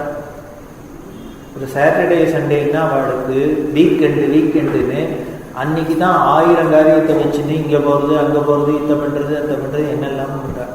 ஆனால் நம்ம குழந்தைகளுக்கு வீக்கெண்டுன்னா என்ன? ஒரே காரியம் தான், சாப்பிட்டு தூங்குறது தான். என்ன சரி, என்ன மாதிரி இருந்தாக்க வீட்டை விட்டே வாசப்படியே தாண்ட மாட்டோம். என்னமோ தாண்டிட்டாக்க அதுக்கப்புறம் அடுத்தவன் இல்லாத ஒரு ராஜ்யம் இல்லாத இருந்தது, சைன்ய பலம் இல்லாத இருந்தது, ஐஸ்வர்ய பலம் இல்லாத இருந்தது. அதனால என்ன பண்ணின்னு, இதுக்காக தான் நம்பாடி இத்தனை ஐஸ்வர்யத்தை கொடுத்துருக்கான்னு தீர்மானம் பண்ணி அவர் முன்னாலேயே சொன்னேன், எல்லா சாஸ்திரங்களையும் நிபுணர் அப்படின்னு. இந்த சகுன சாஸ்திரம் அப்படின்னு ஒன்று இருக்கு. சகுனம் அப்படின்னு, சகுன சாஸ்திரம் அப்படின்னு ஒன்று. நாம் சும்மா ரோடில் போகிறதே சகுனம் யார் பாரு அப்படின்லாம் சொல்கிறோம். இது சாஸ்திரம்தான். கல்யாணத்துக்கு எப்படி பார்க்கணும் அப்படிங்கிற சாஸ்திரம் சொல்லுது. ஜாதகத்தை எடுத்துன்னு போய் இனிமேல் பிள்ளையாத்துக்கு பழத்தோடெல்லாம் போயிட்டு அவள் அண்ணன் பொங்கலுக்கு பழத்தோடெல்லாம் வந்து நல்ல டிவியில் வர நல்ல ஜோசியராக பார்த்து 2 பேர்கிட்ட காமிச்சுட்டு அவர் ஏதாவது போனாங்கன்னான்னு பெரியாளத்தை சொல்லிவிட்டு, இதெல்லாமே சொல்லலை சாஸ்திரம். எப்படி கல்யாணம் பண்ண முடியல, சகுனம் பாருன்னு சொல்லுது. சகுனம் தான் பார்க்குறது. இதுதான் நம்ம சாஸ்திரோக்தமான கல்யாணம்னா தான். ஒரு குழந்தைக்கு நம்ம அதில் ஒரு புள்ள இருக்கான், அவள் அதில் ஒரு பொண்ணு இருக்குன்னு கேள்விப்படுறோம். இந்த காலம் மாதிரி இன்டர்நெட்டை பார்த்தா பண்ண முடியாது. ஏதோ எங்கள் ஆத்துல பொண்ணு இருக்குது, உங்கள் ஆத்துல புள்ள இருக்குது, இப்படி தானே பரஸ்பரம் வந்தால் இவாளாவே என்னன்னா குலங்கோத்திரம் எல்லாம் சரியாக இருந்ததுன்னா தீர்மானம் பண்ணிப்பா, நன்னா இருக்கு பார்க்கறதுக்கு இந்த குழந்தையும், நம்ம பார்த்துக்கு வேணா நம்ம பிள்ளைக்கு கல்யாணம் பண்ணிக்கலாம் அப்படின்னு இவாளாவே தீர்மானம். மனப்பொருத்தம் தான் ரொம்ப முக்கியமாக சொல்லியிருக்கு. மனப்பொருத்தம், இந்த குடும்பத்துக்கும் அந்த குடும்பத்துக்கும் மனசு பொருந்திருத்துனா கல்யாணம் பண்ணான்னு. ஆனால் நம்ம மேலேருந்து என்ன பண்ணிட்டோம், அந்த எழுத்தை மட்டும் மாற்றிட்டோம், மேவை எடுத்துட்டு பே போட்டுட்டோம். மனப்பொருத்தம் இருந்ததுன்னா கல்யாணம் பண்ணுறது. நம்ம ஸ்டேட்டஸ்க்கு அந்த ஸ்டேட்டஸ் ஒத்து வருதா, அந்த ஸ்டேட்டஸ்க்கு இந்த ஸ்டேட்டஸ் ஒத்து வருதா. இப்படி 2 ஸ்டேட்டஸும் ஒன்றா சேர்ந்துன்னா எங்கேயானு ஒத்துக்குமோ? 2 பாசிட்டிவும் எங்கேயானு ஒத்துக்குமா? 2 நெகட்டிவும் ஒத்துக்குமோ? ஒத்துக்காது. மனப்பொருத்தம் பாக்கிச்சது, அது சகுனம் பாக்கிச்சது. என்ன பண்ணும் அப்படின்னு, இவ சரி அவள் அத்தில் போய் வேணா பேசி பார்ப்போம், நம்ம குழந்தைக்கு கல்யாணம் பண்ணிப்பாள அப்படின்னு கிளம்புறதே என்ன பண்ணணும் அப்படின்னு சகுனத்தை பாருங்கிறது. இவா கிளம்புறா, பைய தூக்கின்னு அவத்துக்கு போகலாம் அப்படின்னு கிளம்புறதே அடுத்த ஒருத்தர் 8th ஃபிளாட்ல ஏன் எல்லாம் இப்போ வேண்டாம் அப்படின்னு சப்தம் விழுந்ததுன்னா அவ்வளோதான். அந்த அதுக்கப்புறம் அந்த பக்கம் போகக்கூடாதுங்கிறது சாஸ்திரம் சொல்றது. பின்னால் இன்னொரு தெய்வத்தின் பொருள் பாட்டில் பெரியவா அதெல்லாம் விவரமாக சொல்ல போகிறார்.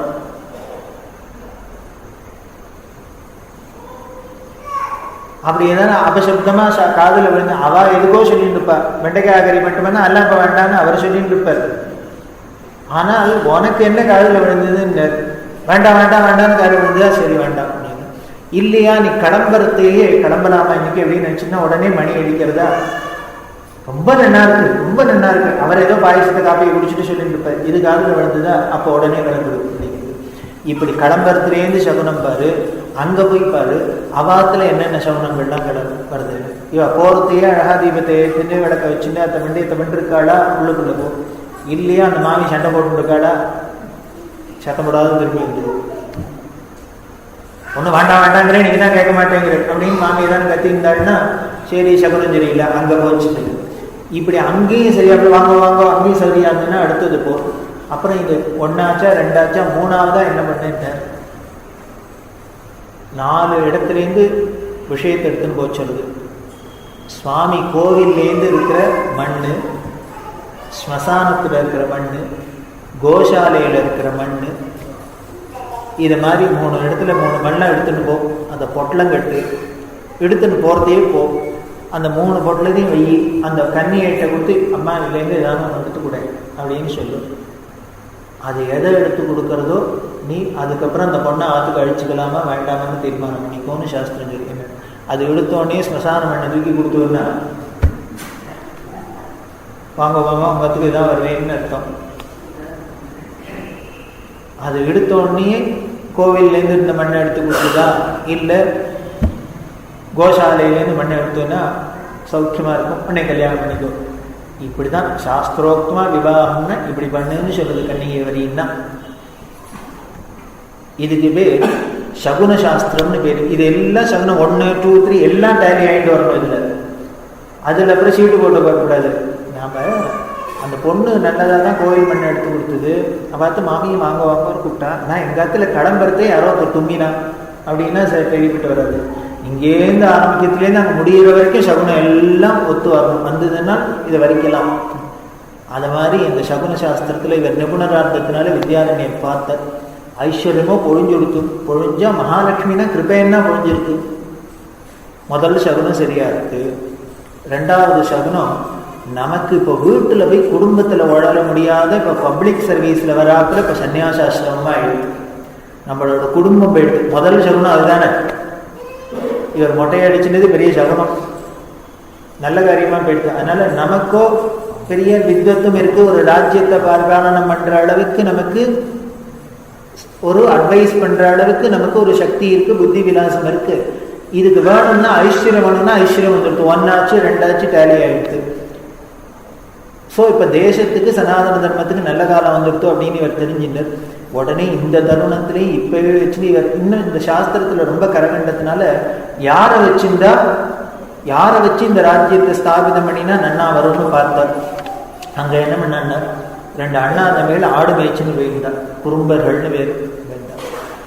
அவள் 2 பேரையும் பார்த்தா ராஜலட்சணம் மூஞ்சியில் தெரிஞ்சது. 2 பேரையும் பிடிச்சி விழுந்து போட்டுட்டார். நீங்க தான் ராஜான்னு. அவளுக்கு பேர் ஹரிஹரன் புக்கன் அப்படின்னு பேர். இவா 2 பேரும் ராஜா. ஏன்னா அவளுக்கு ராஜயோகம் கொடுத்தோம் சகுனம் சொல்றது. இப்படி அந்த ஹரிஹர புக்கரை எடுத்து போட்டா எந்த இடம் அப்படின்னு இடமும் இருக்கணுமே, காலம் நேரம் இடம் எல்லாம் ஒத்து வருமே. காலம் வந்துடுத்தோ இடம் எதுன்னு துங்கபத்ரா தீரத்துல பம்பா நதிக்கரை, பம்பா தீரம். இந்த பம்பா தீரத்துல இது பண்ணினாக்க இது பெரிய வெற்றி அடையும் அப்படிங்கிறதுனால விஜயநகரமா இருக்கும். அப்படிங்கிறதுனால விஜயநகர சாம்ராஜ்யம் அப்படின்னு ஸ்தாபிதம் பண்ணினர். இத்தனை ஐஸ்வர்யத்தையும் வச்சு பம்பா அப்படின்னு கேள்விப்பட்டிருக்கோம். பம்பா அப்படின்னு ராமாயணத்துல கேள்விப்படும். ராமர் ஆஞ்சநேயர் அந்த இடத்துல சந்திச்சது பம்பா தீரத்துல தான் அப்படின்னு. பம்பான்னா கேரளால ஒரு பம்பா நதின்னு ஒன்று இருக்கு. அது இல்லை, ராமாயணத்துல வர பம்பா இந்த கர்நாடகத்துல இருக்கிற பம்பா. அதுக்கு பேர் ஹம்பின்னு பேர். கன்னடத்துல என்னன்னா இந்த பால்னா ஹாவா, தமிழ்ல பான்னாக்கா அவ ஹாலும்பா, நம்ம பவழம்னா ஹவளம். அது மாதிரி பம்பா ஹம்பா, பம்பா ஹம்பாவாயி அப்புறம் ஹம்பி ஆயிட்டு இன்னைக்கு ஹம்பிங்கிற பேர்ல இருக்கு. இந்த ஹம்பி தான் இந்த பம்பா. அங்க போனேன்னாலே பம்பா சரஸ்மின்னு அந்த குளம் இருக்கு. அங்க சுவாமி பேர் விரூபாக்ஷேஸ்வரர்னு பேர். அம்பாள் பேர் பம்பா தேவி தான். அந்த ஸ்தல புராணம் சொல்றது இந்த பம்பாங்கிறது எப்படி இருந்தது அப்படின்னா, பரமேஸ்வரனை குறிச்சு அம்பாள் அப்படியே தபஸ் பண்ணி பக்தியில எப்படி உருகினாள், அப்படியே நதியா ஒரு குளமா உருகி போயிட்டா. பம்பா சரஸா அம்பாள் உருகி போயிட்டா. அதனாலே அம்பாள் பேர் பம்பா தேவின்னு பேர். பம்பா தேவி விருபாக்ஷீஸ்வரன். அந்த இடத்துல தான் இந்த விஜயநகர சாம்ராஜ்யத்தை ஸ்தாபிதம் பண்ணினர். இன்னைக்கு எப்படி இருக்குன்னு ஹிஸ்டோரியன்ஸுக்கெல்லாம் பெரிய டூரிஸ்ட் ஸ்பாட்டா இருக்கு. ஹம்பி ரூயின்ஸ்னு அதுக்கப்புறம் பின்னால வந்தது. அதை இடிச்சு தள்ளி எல்லாம் பண்ணியிருக்கா. போனேன்னா ஆச்சரியமா இருக்கும். அவசியம் போய் பார்க்க வேண்டிய இடம் ஹம்பி. பெரியவா ஹம்பியில இருந்தா. இந்த ஹம்பியில தான் வித்யாரண்யர் இந்த விருபாட்சீஸ்வரர் மடத்துக்கு பின்னாலே ஒரு குகை, அங்கதான் தபஸ் பண்ணியிருந்த. எல்லாம் அவ இருந்த இடம் விஜயநகர சாம்ராஜ்யம் ஸ்தாபிதம் பண்ண இடம். அவரோட மடம் எல்லாம் அங்கே இருக்கு. அங்கே போய் பெரியவா தங்கி இருந்த அந்த ஹம்பியில. கிருஷ்ணகிரியில் வர எத்தனையும் இந்த ஹம்பியில தான். பார்த்தா ஒவ்வொரு இடத்தையும் சொல்றா. சீதை அப்படி புஷ்ப விமானத்துல போறதே தன்னோட ஆபரணத்தெல்லாம் கைட்டு கீழே போட்டா அது விழுந்தது, குரங்கெல்லாம் எடுத்துன்னு போய் ஒழிச்சு வச்சுது அப்படிங்கிறாரு. அந்த இடம் தான் அப்படியே இன்னும் காமிக்கல. இந்த குகைக்குள்ளதான் வச்சு எல்லாம் ஒரே மலை இதுவா இருக்கும், பாறையாவே இருக்கும். அந்த பக்கத்துல போனீங்கன்னா இந்த துங்கபத்ராக்கு இந்த பக்கத்துல ஹம்பி டவுன், அந்த பக்கம் போனீங்கன்னா தான் இன்னும் ரிஷ்யசங்கர் ஆசிரமம், ரிஷ்யமுக பர்வதம், ஹேமகூடம், மால்யவந்தம் முதலான எல்லாம் அங்கதான் இருக்கு. அஞ்சனாத்ரி அப்படின்னு ஒரு இடம் இருக்கு. ஆஞ்சநேயர் பிறந்த இடம். பெரிய மலையா இருக்கும். அந்த மலையில ஆஞ்சநேயர் பிறந்த இடம். பிறந்ததுல அங்க மட்டும் ஆஞ்சநேயர் குரங்கு முகம் இல்லாத மனுஷ முகத்தோட குழந்தை முகத்தோட இருப்பார். அஞ்சனாதேவி மடியில வச்சுன்னு கொஞ்சம் இருக்கிறாப்லே இருக்கும். இந்த பக்கம் கேசரி, அந்த பக்கம் அஞ்சனாதேவி, நடுப்புற ஆஞ்சநேயர் மடியில வச்சுன்னு கொஞ்சம் இருக்கிறாங்க. ஆஞ்சநேயரோட அவதார ஸ்தலம் அது. அதெல்லாம் இருக்கு. மதங்கரோட ஆசிரமம் இருந்தது, மதங்காசிரமம். சபரி ஆசிரமம், சபரி குகை. இந்த பம்பா சரஸை ஒட்டியே சபரி குகை. இந்த சபரி குகையில போய் பெரியவா தங்கி இருந்தாங்க. இப்படி குனிஞ்சின்னு உள்ளுக்குள்ள போய் அங்க படுத்துண்டா. கேட்டா எப்பேற்பட்ட பக்த படுத்துருக்கா, எப்பேற்பட்ட பக்தி. அந்த மண்ணை முதிச்சா, அந்த கல்லை முதிச்சா கூட நமக்கு பக்தி வரும். பக்தின்னா இந்த சபரிக்கு மேல இன்னொரு பக்தியை காமிக்க முடியும். அந்த சபரிக்கு என்ன பக்தினர்? அதுல ஆச்சரியம் என்னன்னர், இவர் ராமர்னு ஒண்ணு தெரிஞ்சுன்னு பக்தி கிடையாது. சபரியோட பக்தியை குருட்ட தான் பக்தி. குரு சொல்லியிருக்கார் ராமன் ஒருத்தர் வரப்போறார் அப்படின்னு. அதுக்காக தான் இங்க காத்திருந்தாரு. ராமர்னா ஆம்பளையா பொம்பளையா கருப்பா ஷேப்பா ஒன்றும் தெரியாது அவருக்கு. குரு சொல்லிட்டார் என்னைக்கோ ஒரு நாளைக்கு இங்க வருவார், நீ அவருக்கு அதிதி சத்காரம் பண்ணு, அவருக்கு பூஜை பண்ணு, உபச்சாரம் பண்ணுன்னு. அதுக்காக இவன் என்ன பண்ணான்னு, ஆயுசு முழுக்களும் நித்தியம் என்னென்ன பண்ணியிருந்தாங்க. நித்தியம் கோலம் போட்டு, ஒருத்தர் வந்தாலும் வீட்டுக்கு ஒரு கெஸ்ட் வந்தா என்னென்னலாம் ப்ரிப்பேர் பண்ணுவோம், அதை மாதிரி அத்தனையும் பண்ணியிருந்தாங்க. நித்தியம் கோலம் போட்டு, நித்தியம் விளக்கேற்றி வச்சு, நித்தியம் பழங்கள்லாம் சேகரித்து வச்சு, நித்தியம் புஷ்பங்கள்லாம் வச்சு வந்துட்டாரா வந்துருவாரா குருநாதர் சொல்லியிருக்க வந்துடுவார், குருநாதர் சொல்லியிருக்க வந்துடுவார். அவரோட பக்திக்கு என்னென்ன, நாமளா தான் என்ன பண்ணுவோம், 2 நாள் பார்ப்போம், 4 நாள் பார்ப்போம், 1 வாரம் பார்ப்போம். இல்லையா என்ன பண்ணுவோங்க, அது கிடக்க வந்தாக்க காரியம் பில் அடிக்கணும், ஃபோன் பண்ணிட்டு அப்படின்ட்டு வாசல்ல ப்ளீஸ் கான்டாக்ட் திஸ் நம்பர் அப்படின்னு போட்டு ஒரு பாட்டையை மாட்டிட்டு நம்ம பாட்டில் எங்கேயாவது டூரிஸ்ட் போயிடுவோம். இவ எப்படி காத்திருந்தான்னு ஆயுசு முழுக்களும் காத்திருந்தான். சுவாமி அப்படின்னா ஈஸியா வந்துள்ள. அவரும் என்ன பண்ண பார்த்துட்டு தான் வர. இது எத்தனை நாளைக்கு தான் இவ பக்தி பழுக்கிட்டு, நாளாக பக்தி இன்னும் பழுக்கு தான் போறது. பக்தாடா இருந்தா அப்படி இருந்த அதுல ராமரை தரிசனம் பண்ண அந்த இடம்லாம் இன்னமும் அப்படியே அந்த சாநித்தியத்தோட போய் பார்த்தா தெரியும். எல்லா இடத்தும் பெரியவா போனா அத்தனை இடத்துலையும் இருந்து ஒவ்வொரு இடத்தோட பெருமையும் சொல்லி இந்த கிருஷ்ணீதாகண்ட முழுக்களும் இந்த இடம் தான் ஹம்பி தான். இந்த பம்பா தீரம் தான் அது ஹம்பி. அந்த இடத்துல தான் இவர் இந்த விஜயநகர சாம்ராஜ்யத்தை ஸ்தாபிதம் பண்ண ஹரிஹரன் புக்கனை வச்சுட்டு என்ன ஒரு லாபம் பாருங்க. இன்னைக்கு அப்படி ஒரு விஜயநகர சாம்ராஜ்யம் ஒரு 700 வருஷத்துக்கு முன்னால வந்ததுனால தான் இன்னைக்கு நாமெல்லாம் உட்கார்ந்துட்டு இந்துக்கள்னு பேசிட்டு இருக்கோம். நமக்கும் ஏதோ எல்லா கோவிலும் இருக்கு,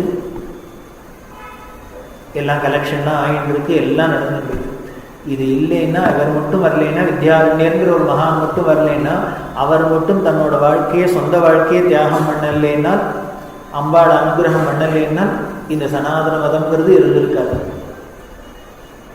ஒவ்வொரு பாயிண்ட்லையும் நீங்கள் ஹிஸ்ட்ரி எடுத்து பார்த்தா கூட தெரியுது. நாம் ஏதோ நினச்சிருக்கோம் நம்ம மதத்துக்கு ஏதோ ஒரு பெரிய நாசகாலம் வந்துட்டாக்கும், அத்தை பண்ணிட்டாக்கும், இத்தை பண்ணிட்டாக்கும் அப்படிங்கலாம் ஒன்றுமே இல்லை. நீங்கள் பார்த்தேன்னா இதை விட பெரிய கஷ்டம்லாம் வந்திருக்கு, சோதனையெல்லாம் வந்திருக்கு. அந்தந்த சமயத்தில் எப்படி இல்லாம ஒரு ஈஸ்வரனோட அந்த சக்தி ஒரு டேர்ன் பண்ணி இதுதான் சத்தியம், இது சத்திய நெறிங்கிறதுக்கு என்ன சாட்சினர், இதெல்லாமே தான் சாட்சி. இங்க மனுஷ எத்தனத்தினாலேயும் ஒண்ணும் பண்ண வேண்டாம். ஈஸ்வரனே தானே வலிய நச்சூர் அண்ணா சொல்லுவார், சிகாகோவுக்கு விவேகானந்தர் போனது எதுக்கு அப்படின்னு அதை பத்தி சொல்றதே அவர் ரொம்ப அற்புதமா சொல்லுவார். சிகாகோல அந்த மாநாட்டுக்கு அதோட லட்சியமே என்னன்னு, அந்த மாநாட்டு கூட்டினது கிறிஸ்துவ மதம் தான் இருக்கிறதுலே ஒரு சக்தி, இதுதான் உலகத்து முழுக்களும் பரப்பணும்னு சொல்றதுக்காக தான் அந்த மாநாடு கூட்டினா. அதுல என்ன பண்ணா நேரம் இப்படி சொன்னா நன்னா இருக்காதுங்கிறதுனால எல்லா மதத்துல இருக்கிறவாளையும் கூப்பிட்டு அவளெல்லாம் அவளோட மத சித்தாந்தங்கள்லாம் சொல்லி இதுக்கு வாத பிரதிவாதங்கள்லாம் பண்ணி கடைசியில இதுதான் அப்படின்னு ஸ்தாபிதம் பண்ணணுங்கிறதுக்காக கூப்பிட்டாடும். வேடிக்கை என்னென்ன, எல்லா மதத்தையும் கூப்பிட்டுக்கா, ஹிந்து மதத்தை மட்டும் கூப்பிடல. அவ்வளவு துவேஷம் அது மேல. ஆனா என்ன பண்ணிட்டுங்க, ஒரு விவேகானந்தர்னு பிறந்ததே இதுக்காக தான். இந்த ஒரே ஒரு பர்பஸ் தான், சிங்கிள் பாயிண்ட். ஒரு ராமகிருஷ்ண பரமஹம்சர்னு ஒருத்தர் வந்ததே ஒரே ஒரு பர்பஸ் தான், ஒரு விவேகானந்தரை கிரியேட் பண்ண. இந்த விவேகானந்தன் ஒருத்தர் வந்ததே இந்த சிகாகோக்கு போறதுக்கு தான். அப்படி அங்கே போனால் என்ன ஆயிடுத்துன்னர், தலைகீழும் மாறிடுது. கடைசியில் என்னென்ன, அமெரிக்கா முழுக்களும் இன்னைக்கு ஒரு தெருக்கு கோவில் இருக்கிறாப்புல இந்து விதமாக முடியுமா என்ன ஆயிடுத்துன்னர். இதுதான். இவரை இன்வைட் பண்ணலை, இவளுக்கு பத்திரிகை அனுப்பலை, அகாமடேஷன் ஒன்றும் பண்ணலை. இவர் ஒரு பரதேசியா இங்கேருந்து அங்கே போய் சாதிச்சுட்டு வந்திருக்காருன்னா, நம்ம ஒரு பேப்பர் பேனா வச்சுன்னு எழுதி பார்த்தோம்னா இதெல்லாம் நடக்கக்கூடிய காரியம். அன்னி பெசன்ட்டு சொல்லியிருக்க, எனக்கு அதுக்கு பேசுறதுக்கு வாய்ப்பு கொடுங்கன்னு. அவன் என்ன சொல்லியிருக்கான்னு, எங்கள் தேசாபிகள் சொசைட்டியை பற்றி பேசுகிறதா தான் நான் ரெக்கமெண்ட் பண்ணுறேன் அப்படின்னு. மாட்டேன்ற, நான் சனாதன தர்மத்தை பற்றி சொல்கிறதா இருந்தால் என்னோட லட்சியம் தான், அது பண்ணுறதா இருந்தால் நீங்கள் ஹெல்ப் பண்ணால் பண்ணுங்கோ, இல்லைன்னா வேண்டாம் அப்படின்னு அவளாமே கைவிரிச்சுட்டா. எங்கே ஹெல்ப்புக்கு போன இடத்துலையும் நெகட்டிவ் தான், கைவிரிச்சத்துலேயும் இவருக்கு ஜெயிச்சுன்னு வந்தார் அப்படின்னா ஈஸ்வர நீதி எப்படி இருக்கு. அவளே எதிர்பார்த்துருப்பாளா, கடைசியில் என்னத்தையோ பண்ண போக சொல்ல சொல்லி பிள்ளையார பிடிக்க குறைஞ்சாச்சுன்னு. இதுதான் நம்ம ஒன்றும் பண்ணிட முடியாது, அது ஈஸ்வர பலம் இருக்கு. காரணம், எத்தனை ரிஷிகள் தபஸ் பண்ணியிருக்கா, எத்தனை ரிஷிகள் பண்ணியிருக்கா, எத்தனை தியாகம். ரிஷிகளுக்கெல்லாம் போவோம், நம்ம மூதாதையர்கள் வரைக்கும், நம்ம தாத்தா அப்பா வரைக்கும் அப்படிதானே தர்ம வழியில தானே இருந்து என்ன தியாகம் பண்ணியிருக்கா. உலக பிரஜை இருக்குதா, ஏதான ஒரு ஆசை இருக்குதா, எதுக்கான ஒரு பொறாமை இருந்ததா, எப்படி அந்யோன்யமா எல்லாரும் கொடுத்தனம் பண்ணிட்டு இருக்கிறத வச்சுன்னு சந்துஷ்டியா இருந்து எப்படிலாம் தர்ம வழியில இருந்து எப்படி ஆச்சார அனுஷ்டானத்துலாம் இருந்தது. இப்போ 100 வருஷம் வரைக்கும் கூட இருந்திருக்கு அப்படின்னா இதோட பலம் எங்க போகும். அதுதான் இந்த வித்யாரண்யருக்கு இப்படி அனுகிரகமா ஆச்சு. அவரே எதிர்பார்க்காத டர்ன் நடந்தது. இதுதான் ஈஸ்வர திவ்யம்ங்கிறது. அப்படி நடந்து இந்த விஜயநகர சாம்ராஜ்யத்தை ஸ்தாபிதம் பண்ணின. அதுக்கப்புறம் இவர் என்ன பண்ணாங்கன்னா, இந்த ஹரிஹர புக்கனோட ஒன்று விட்ட கசின் பிரதர் கம்பண்ணன்னு பேர், அவருக்கு பெரிய வீரதீர பராக்கிரமசாலி. இவரை தான் பெரிய சோல்ஜர் ஆர்மி சீஃபாக நியமனம் பண்ணிட்டார். இந்த கம்பண்ணன் அப்படின்னு ஹிஸ்ட்ரியில் கம்பண்ண உடையார் அப்படின்னு சொல்லுவார். இந்த கம்பண்ண உடையார் தான் என்ன பண்ண, தட்சிண தேசத்துக்கு அனுப்பிச்ச வித்யாரண்யர் போய், ஏன்னா ராமேஸ்வரம் அதுக்கு சொல்ற, இவாளுக்கு பேர் தான் பெரிய ஹிஸ்டோரியன், ஆராய்ச்சியாளர்கள்னு பட்டம் வேற பேர் வேற.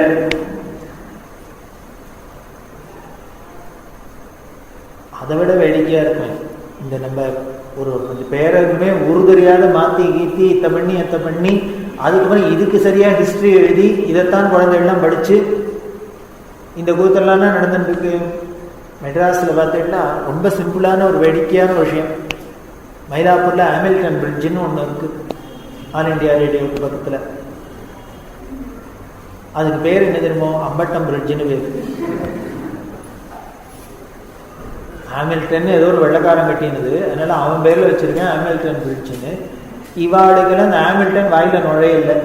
அது போய் கொஞ்ச நாள்ல ஹாமில்டன் போய் மாறி மாறி மாறி கடைசியில் அம்பட்டனா வந்து நின்றுது. அதுவானும் பரவாயில்ல, ஹாமில்டன் அம்பட்டன் ஆனார். அதுக்கப்புறம் என்ன பண்ணிட்டாருன்னார், இந்த வெறும் தமிழ்ல இருந்தா நன்னால, அதுக்கு ஒரு டிரான்ஸ்லேஷன் வேணுமே. என்னென்ன, பார்பர்ஸ் பிரிட்ஜ். பெரிய தள்ள அடிச்சுக்கிறான் கன்றாவி. யாரு கேட்டா இப்ப இங்கிலீஷ் ஒண்ணு குறைஞ்சதான் நினைக்கிறேன். இது ஹாமில்டன் அம்பட்டனோட நின்றுதான் இருக்கக்கூடாதோ, அது பெரிய இங்கிலீஷ் டிரான்ஸ்லேஷன் பார்பர்ஸ் பிரிட்ஜ் அப்படின்னா, நம்ம கண்ணுக்கு தெரிஞ்சே இந்த கூத்த அடிச்சிருக்கோம்னா இன்னும் ஹிஸ்டரியில என்னென்னலாம் கூத்த அடிச்சிருக்க மாட்டோம். பெரியவா ரொம்ப வேடிக்கையா இருக்கும். இந்த கோகுலாஷ்டமிக்கு குலாம் காதருக்கு என்ன சம்பந்தம் அப்படிங்கிற வரையும் ஒரு சாதாரணமா ஒரு பழமொழி மாதிரி வச்சிருக்கோம். அமாவாசைக்கு அப்துல் காதருக்கு என்ன, கோகுலாஷ்டமி குலாம் காதருக்கு என்ன சம்பந்தம் அப்படின்னு. இதுக்கு ஒரு ரிசர்ச் பெரியவா, அது என்ன சம்பந்தம் இல்லாத கோகுலாஷ்டமி குலாம் காதர்னு சொல்லுங்க, கோகுலாஷ்டமிக்கு இப்ராஹிமுக்கு என்ன சம்பந்தம்னு சொல்லக்கூடாதா, கோகுலாஷ்டமிக்கு ஜாக்குமே என்ன சம்பந்தம்னு சொல்லக்கூடாதா, குலாம் காதர்ங்கிறது தான் வரணும். இஸ்லாமிக் பேர்லயே எத்தனையோ இருக்கு, அதை விட்டுட்டு குலாம் காதர்னு ஏன் வரணும் அப்படின்னு. இதுக்காக இவர் ரிசர்ச் பண்ணாராம். இதெல்லாம் என்னோட ரிசர்ச் அப்படின்னு பின்னாடி எல்லாம் தெய்வத்துக்குள்ள இருப்பது அந்த இடத்துல ஸ்கிப் பண்ணிடலாம். இதுக்கு இது பொருத்தமா இருக்கு. போஜேஸ்வருக்கு பக்கத்துல இது எப்படி தோணித்து, அப்புறம் தான் எனக்கு ஒரு குழு கிடைச்சிது. மடத்துல பெரியவா நல்ல ஆஃபீஸில் ஒரு வைஷ்ணவர் கைங்கரியம் பண்ணியிருந்தார். எல்லாரும் வாலண்டியராக கைங்கரியம் தான். அதில் ஒரு வைஷ்ணவர் வந்து கைங்கரியம் பண்ணியிருந்தார். அவர் திருநெல்வேலிக்காரா, அவருக்கு பேர் என்னென்ன மகர நெடுங்குழைக்காதர்னு பேர். திருநெல்வேலியில் நவதிருப்பதியில் ஒன்று தென் திருப்பேரை அப்படின்னு, 108 திவ்ய தேசங்களில் ஒன்று தென் திருப்பேரை அப்படின்னு பேர். அந்த க்ஷேத்திரத்தில் இருக்கிற சுவாமிக்கு பேர் மகர நெடுங்குழைக்காதர் அப்படின்னு பேர். மகர நெடுங்குழைக்காதர் பெருமாள்னு பேர். அதாவது சுவாமி காதில் என்னென்ன மகர குண்டலம் போட்டுறது, பெருசாக அப்படி மகர குண்டலத்தை போட்டு குழைக்காது, அதை குழைன்னு சொல்கிற மொழியே காதில் போட்டுக்கிற ஆபரணத்தை. இது மகர நெடுங்குழை, நல்ல பெரிய குழையை போட்டு காதில் போட்டுருக்கார். அது மகர நெடுங்குழைக்காதர்னு பேர். இவன் அந்தூர்காரா, அதனால அங்கே இருக்கிறவா இந்த சுவாமி பேரை வச்சுக்கிற வழக்கம். இவருக்கும் அதனால என்ன பண்ணார், குழைக்காதையங்கார்னு பேரு. மகர நெடுங்குழைக்காதுன்னா ரொம்ப நீட்டி இருக்கும் இல்லையா, நம்ம ஸ்ரீனிவாசன் வச்சுட்டு ஸ்ரீமாச்சுங்க இல்லையா, அது மாதிரி இந்த மகர நெடுங்குழைக்காதுன்னு பேர் வச்சுட்டு கூப்பிடுறது கஷ்டமா இருக்குன்னு குழைக்காதர் குழைக்காதர்னு கூப்பிட்டுருக்கா. இவரோ ஸ்ரீ வைஷ்ணவர் தான் ஐயங்கார். ஐயரையும் குழைக்காத ஐயங்கார்னு சொல்றது மடத்துல ஜாஸ்தியா இருந்ததும் ரொம்ப கஷ்டமா இருந்ததுனால காதர் ஐயங்காரை கூப்பிடுங்களாம். மகர நெடுங்குழைக்காதர் போய் அப்புறம் குழையும் போய் இப்போ வரும் காதரில் வந்துட்டு இது காதரையங்காரை கூப்பிடு காதரையங்காரை கூப்பிடுன்னு பெரிய ரொம்ப சொல்லி சிரிப்பா. நானே அப்படிதான் கூப்பிட்டுருக்கேன், எல்லாரும் காதரையங்காரை கூப்பிடுன்னு சொல்றது. இந்த காதரையங்கார் மடத்துக்கு வந்ததுக்கு அப்புறம் தான் கோகுலாஷ்டமிக்கு குலாம் காதருக்கு எனக்கு பெரிய பிரம்மசூத்திர ரகசியமே தெரிஞ்சது. இப்படி இருந்தது. அப்புறம் இதுலேருந்து யோஜனை பண்ணி பார்த்தேன், இங்கே நம்மளுக்கே இதாப்புலேயே ஒரு காதரையங்கார் இருக்கிறாப்புல, எங்கேயோ அப்பவும் ஒரு காதரையங்கார் பல காதரையங்கார் இருப்பார் இல்லையோ, அப்படி ஒரு காதரையங்கார் என்ன பண்ணாராம், அந்த தென் திருப்பேரே அந்த திருநெல்வேலி ஜில்லாவில் இருக்கிற எல்லாரும் என்னக்கா பிராமணர்லாம் வெள்ளைக்காரர்கிட்ட உத்தியோகத்துக்கு போயிட்டாலும் இல்லையோ, அது மாதிரி இவரும் போனார் உத்தியோகத்துக்கு. போனால் இவர் கோகுல அஷ்டமிக்கு லீவு வேணும்னு அப்ளை பண்ணாராம். வெள்ளைக்காரன் தான் எல்லாரும் பாஸாக இருப்பான். இவர் கோகுல அஷ்டமிக்கு வேணும்னு பண்ணினார். வெள்ளைக்காரா என்ன பண்ணினா ரொம்ப ஜாக்கிரதையா, ரொம்ப கன்னிங். அவள்கிட்ட அதான் ஒரு பெரியது, எதுவுமே தப்பு ஏதாவது துஷ்டன் அப்படின்னு தெரிஞ்சுன்னு எய்தாப்புல வந்துட்டா நம்ம சேஃப்கார்ட் பண்ணிடலாம். ரொம்ப நல்ல வேஷம் போட்டுன்னு அப்படி கன்னிங்காக வந்தால் நம்மளால எஸ்கேப்பே பண்ண முடியாது. அப்படி தான் மாட்டிக்கிட்டோம். இவ அதனால என்ன பண்ணான்னா விக்டோரியா பிரகடனமே பண்ணா, அவள் மதாச்சாரத்தில் அனுஷ்டானத்துக்கு ஒன்று கையை வச்சிடாத. அவள் தீபாவளி கொண்டாடுறாளா கொண்டாட்டும், நீனே லீவ் விட்டுருவோம். அவள் இனிமேல் அத்தை பண்ணுறாளா எல்லாத்துக்கும் லீவ் விட்டு ரொம்ப நல்லது மாதிரி இல்லை இன்டர்ஃபியர் பண்ணாத மாதிரியே நடிச்சுட்டு அப்புறம் உள்ளுக்குள்ளே போய்க்கலாம் அப்படின்னு வச்சுருந்தா. அதில் என்ன பண்ணால் கோகுல அஷ்டமிக்கு லீவ் விடுறதுன்னு வச்சுருந்தா. அந்த வெள்ளைக்காரன் வச்சதை இன்னமும் நாம் அனுஷ்டானத்தில் வச்சுட்டு இருக்கா. அப்படி விட்டாடம். ஆனால் இந்த வைஷ்ணவாளில் என்ன பண்ணுவா, நம்ம கோகுல அஷ்டமின்னு நம்ம ஸ்மார்த்தாளில் கொண்டாடுறது அவள் மறுநாளைக்கு ரோஹிணியில் கொண்டாடும். அவள் நட்சத்திரத்தை கணக்கு வச்சுப்பா, நமக்கு திதி கணக்கு. அதனால இவர் மறுநாளைக்கு லீவ் எழுதி வச்சாராம். வெள்ளைக்காரரை இந்த செக்ரட்டரி கொண்டு போய் கொடுத்துருக்கார், காதலையங்காருக்கு லீவு வேணுமான்னு. அவர் என்ன எதுக்கு என்ன கோகுல அஷ்டமிக்கு அப்படின்னு, நம்ம தான் நேற்றுக்கு லீவ் விட்டாச்சுன்னாலும் லீவே விட்டாச்சு, அப்புறம் இவர் எதுக்கு தனியாக வாங்குற லீவு. இவர் பார்த்தாராம், இனிமே அவருக்கு இனிமேல் நாங்கள் இனிமேல் இந்த சம்பிரதாயம் வேறு இந்த சம்பிரதாயம் வேறு, நாங்கள் இனிமேல் திதியை வச்சுன்னு தான் பண்ணுவோம். அவன் இதெல்லாம் சொன்னால் அவனுக்கு ஒன்றும் புரியாது, அவனை சொல்லி புரிய வைக்க முடியாது, அதுக்குள்ளே கோகுல அஷ்டமி போயிடும். அதனால அவர் என்ன பண்ணாரோன்னா, அதெல்லாம் இல்லை, அது ஒரு கோகுல அஷ்டமி எங்களுக்கு ஒரு கோகுல அஷ்டமின்னாலும். அவன் கேட்டானா 2 கிருஷ்ணர் பிறக்கலையே, கிருஷ்ணர் என்னமோ ஒன்று தான் பிறந்தார். ஆனால் எங்கள் கிருஷ்ணர் கிருஷ்ணர் அன்னைக்கு பிறந்துட்டு எங்கள் கிருஷ்ணன் நீங்கள் தான் பிறந்துட்டு அப்படின்னு அவன் பார்த்தானா. அவன் மண்டை உடைச்சிட்டு போல ஆயிடுச்சு, இது வேண்டாத வேலையாக இருக்குது அப்படின்ட்டு வந்தோம்னா உடனே காதருக்கு கோகுல அஷ்டமிக்கு லீவ் சாங்ஷன்டு அப்படின்னு அந்த லெட்டரில் போட்டானா, செக்ரட்டரிகிட்ட கொடுத்து அவர்கிட்ட கொடுத்துருந்தானா. இதை பார்த்த செக்ரட்டரி, அவர் ஒரு பிராமணன் தானே, அவர் ஐயர், அவர் பார்த்தாரா சிரிப்பு வந்துட்டான். என்ன லீவு சாங்ஷன் எழுதியிருக்கூடாதோ, காதருக்கு கோகுல அஷ்டமிக்கு லீவு சாங்ஷன் வேற எழுதணும்னு உடனே அவர் உடனே இவர் குலாம்னு சேர்த்து விட்டார். குழை காதர் குலாம் கோகுல அஷ்டமி குலாம் தெரியாது. கோகுல அஷ்டமிக்கு காதருக்கு லீவையா, கோகுல அஷ்டமி காதருக்கு லீவையான்னு. இது பழகி போய் கிண்டலா போய் பரியாசமா வந்து கோகுல அஷ்டமி குலாங்காதருக்கு சம்பந்தம், கோகுல அஷ்டமி குலாங்காதருக்கு சம்பந்தம் வந்துட்டு. இப்படிதான் இந்த பழமொழி வந்திருக்கணும் அப்படின்னு பெரியவாளோட ரிசர்ச். ஹாமில்டன் பிரிட்ஜ் வந்தாப்புலதான் இப்படி பலவிதம் அந்த மாதிரி பொச்சலேஸ்வரர் போஜேஸ்வரர் ஆன மாதிரி கதை தெரியும். அப்படி இல்லை. ஆனால் அவர் ஹொய்சலேஸ்வரருங்கிறது தான் கொச்சலேஸ்வராயி, அப்புறம் போஜேஸ்வராயி, இன்னும் எவ்வளவோ ஆயிருக்கு. இன்னும் வேடிக்கையாக இருக்கும். தரங்கம்பாடி அப்படின்னு ஊர் பேர். என்னென்ன ட்ராங்கோபர், தரங்கம்பாடி எங்க ட்ராங்கோபர்னு என்ன சம்பந்தம்னு இதில் டீ ஒன்றை தவிர வேற ஒன்றும் அதில் சம்பந்தமா இல்லை. திருவல்லிக்கேணி அப்படின்னா ட்ரிப்ளிகேணி,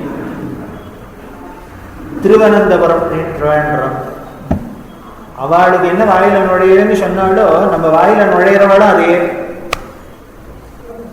வச்சுருக்கோம் இல்லையா? அதில் ஒன்று இதெல்லாம் அப்படி கண்ட அந்த கம்பெனி உடையார் அப்படி ஒரு அசகாய சூழனாக இருந்து, அதை விட ஆச்சரியம் என்ன அப்படின்னா அவரோட பத்தினி கங்காதேவின்னு பேர், அவரோட மனைவி கங்காதேவின்னு. இந்த அம்மாவும் கூட போயிருக்கா. இவர் ராஜ்யத்தை எல்லா இடத்துலையும் ஜெயம் பண்ணிட்டு இவர் ஜெயிக்கணும்னு போறது இந்த லேடியும் கூட போயிருக்கா. அது பெரிய ரொம்ப பாராட்டுறான். பேருக்கா இவ போனவ கங்காதேவி சாதாரண ஒரு லேடி இல்லை. இந்த விஷயம் எல்லாம் எங்கேருந்து கிடைக்கிறதுன்னு இவ பண்ணின கைங்கரியத்தினால கிடைக்கிறது. இத்தனை ஹிஸ்டரி டீட்டெயில்ஸ் எங்க கிடைச்சதுன்னு இந்த கங்காதேவி பண்ணின உபகாரம். அப்படி போனவன் என்னன்னா இவர் சமஸ்கிருதத்துல பெரிய பண்டிதர் இந்த கங்காதேவி. அப்படி போறதே என்ன பண்ணியிருக்கான்னு, இவர் ஹம்பியிலேருந்து கிளம்பி இந்த கம்பெனி உடையார் எங்கெங்கெல்லாம் படையெடுத்துன்னு போய் எந்தெந்த ஊர்லாம் ஜெயிச்சு என்னென்ன யுத்தம்லாம் பண்ணி அந்த யுத்தத்துல என்னெல்லாம் நடந்தது, அங்க என்ன ஜெயம் வந்தது, என்னென்னலாம் நடந்தது எல்லாத்தையும் என்ன பண்ணியிருக்கா ஒரு பெரிய காவியமா எழுதியிருக்கா சமஸ்கிருதத்துல. அதை பெரியவா சொல்ற. அந்த எபிகிராஃபிக் ஆஃப் இண்டிகால இந்த புஸ்தகத்தை பப்ளிஷே பண்ணியிருக்கா, கவர்மெண்ட்லேயே அதை பப்ளிஷ் பண்ணியிருக்கா.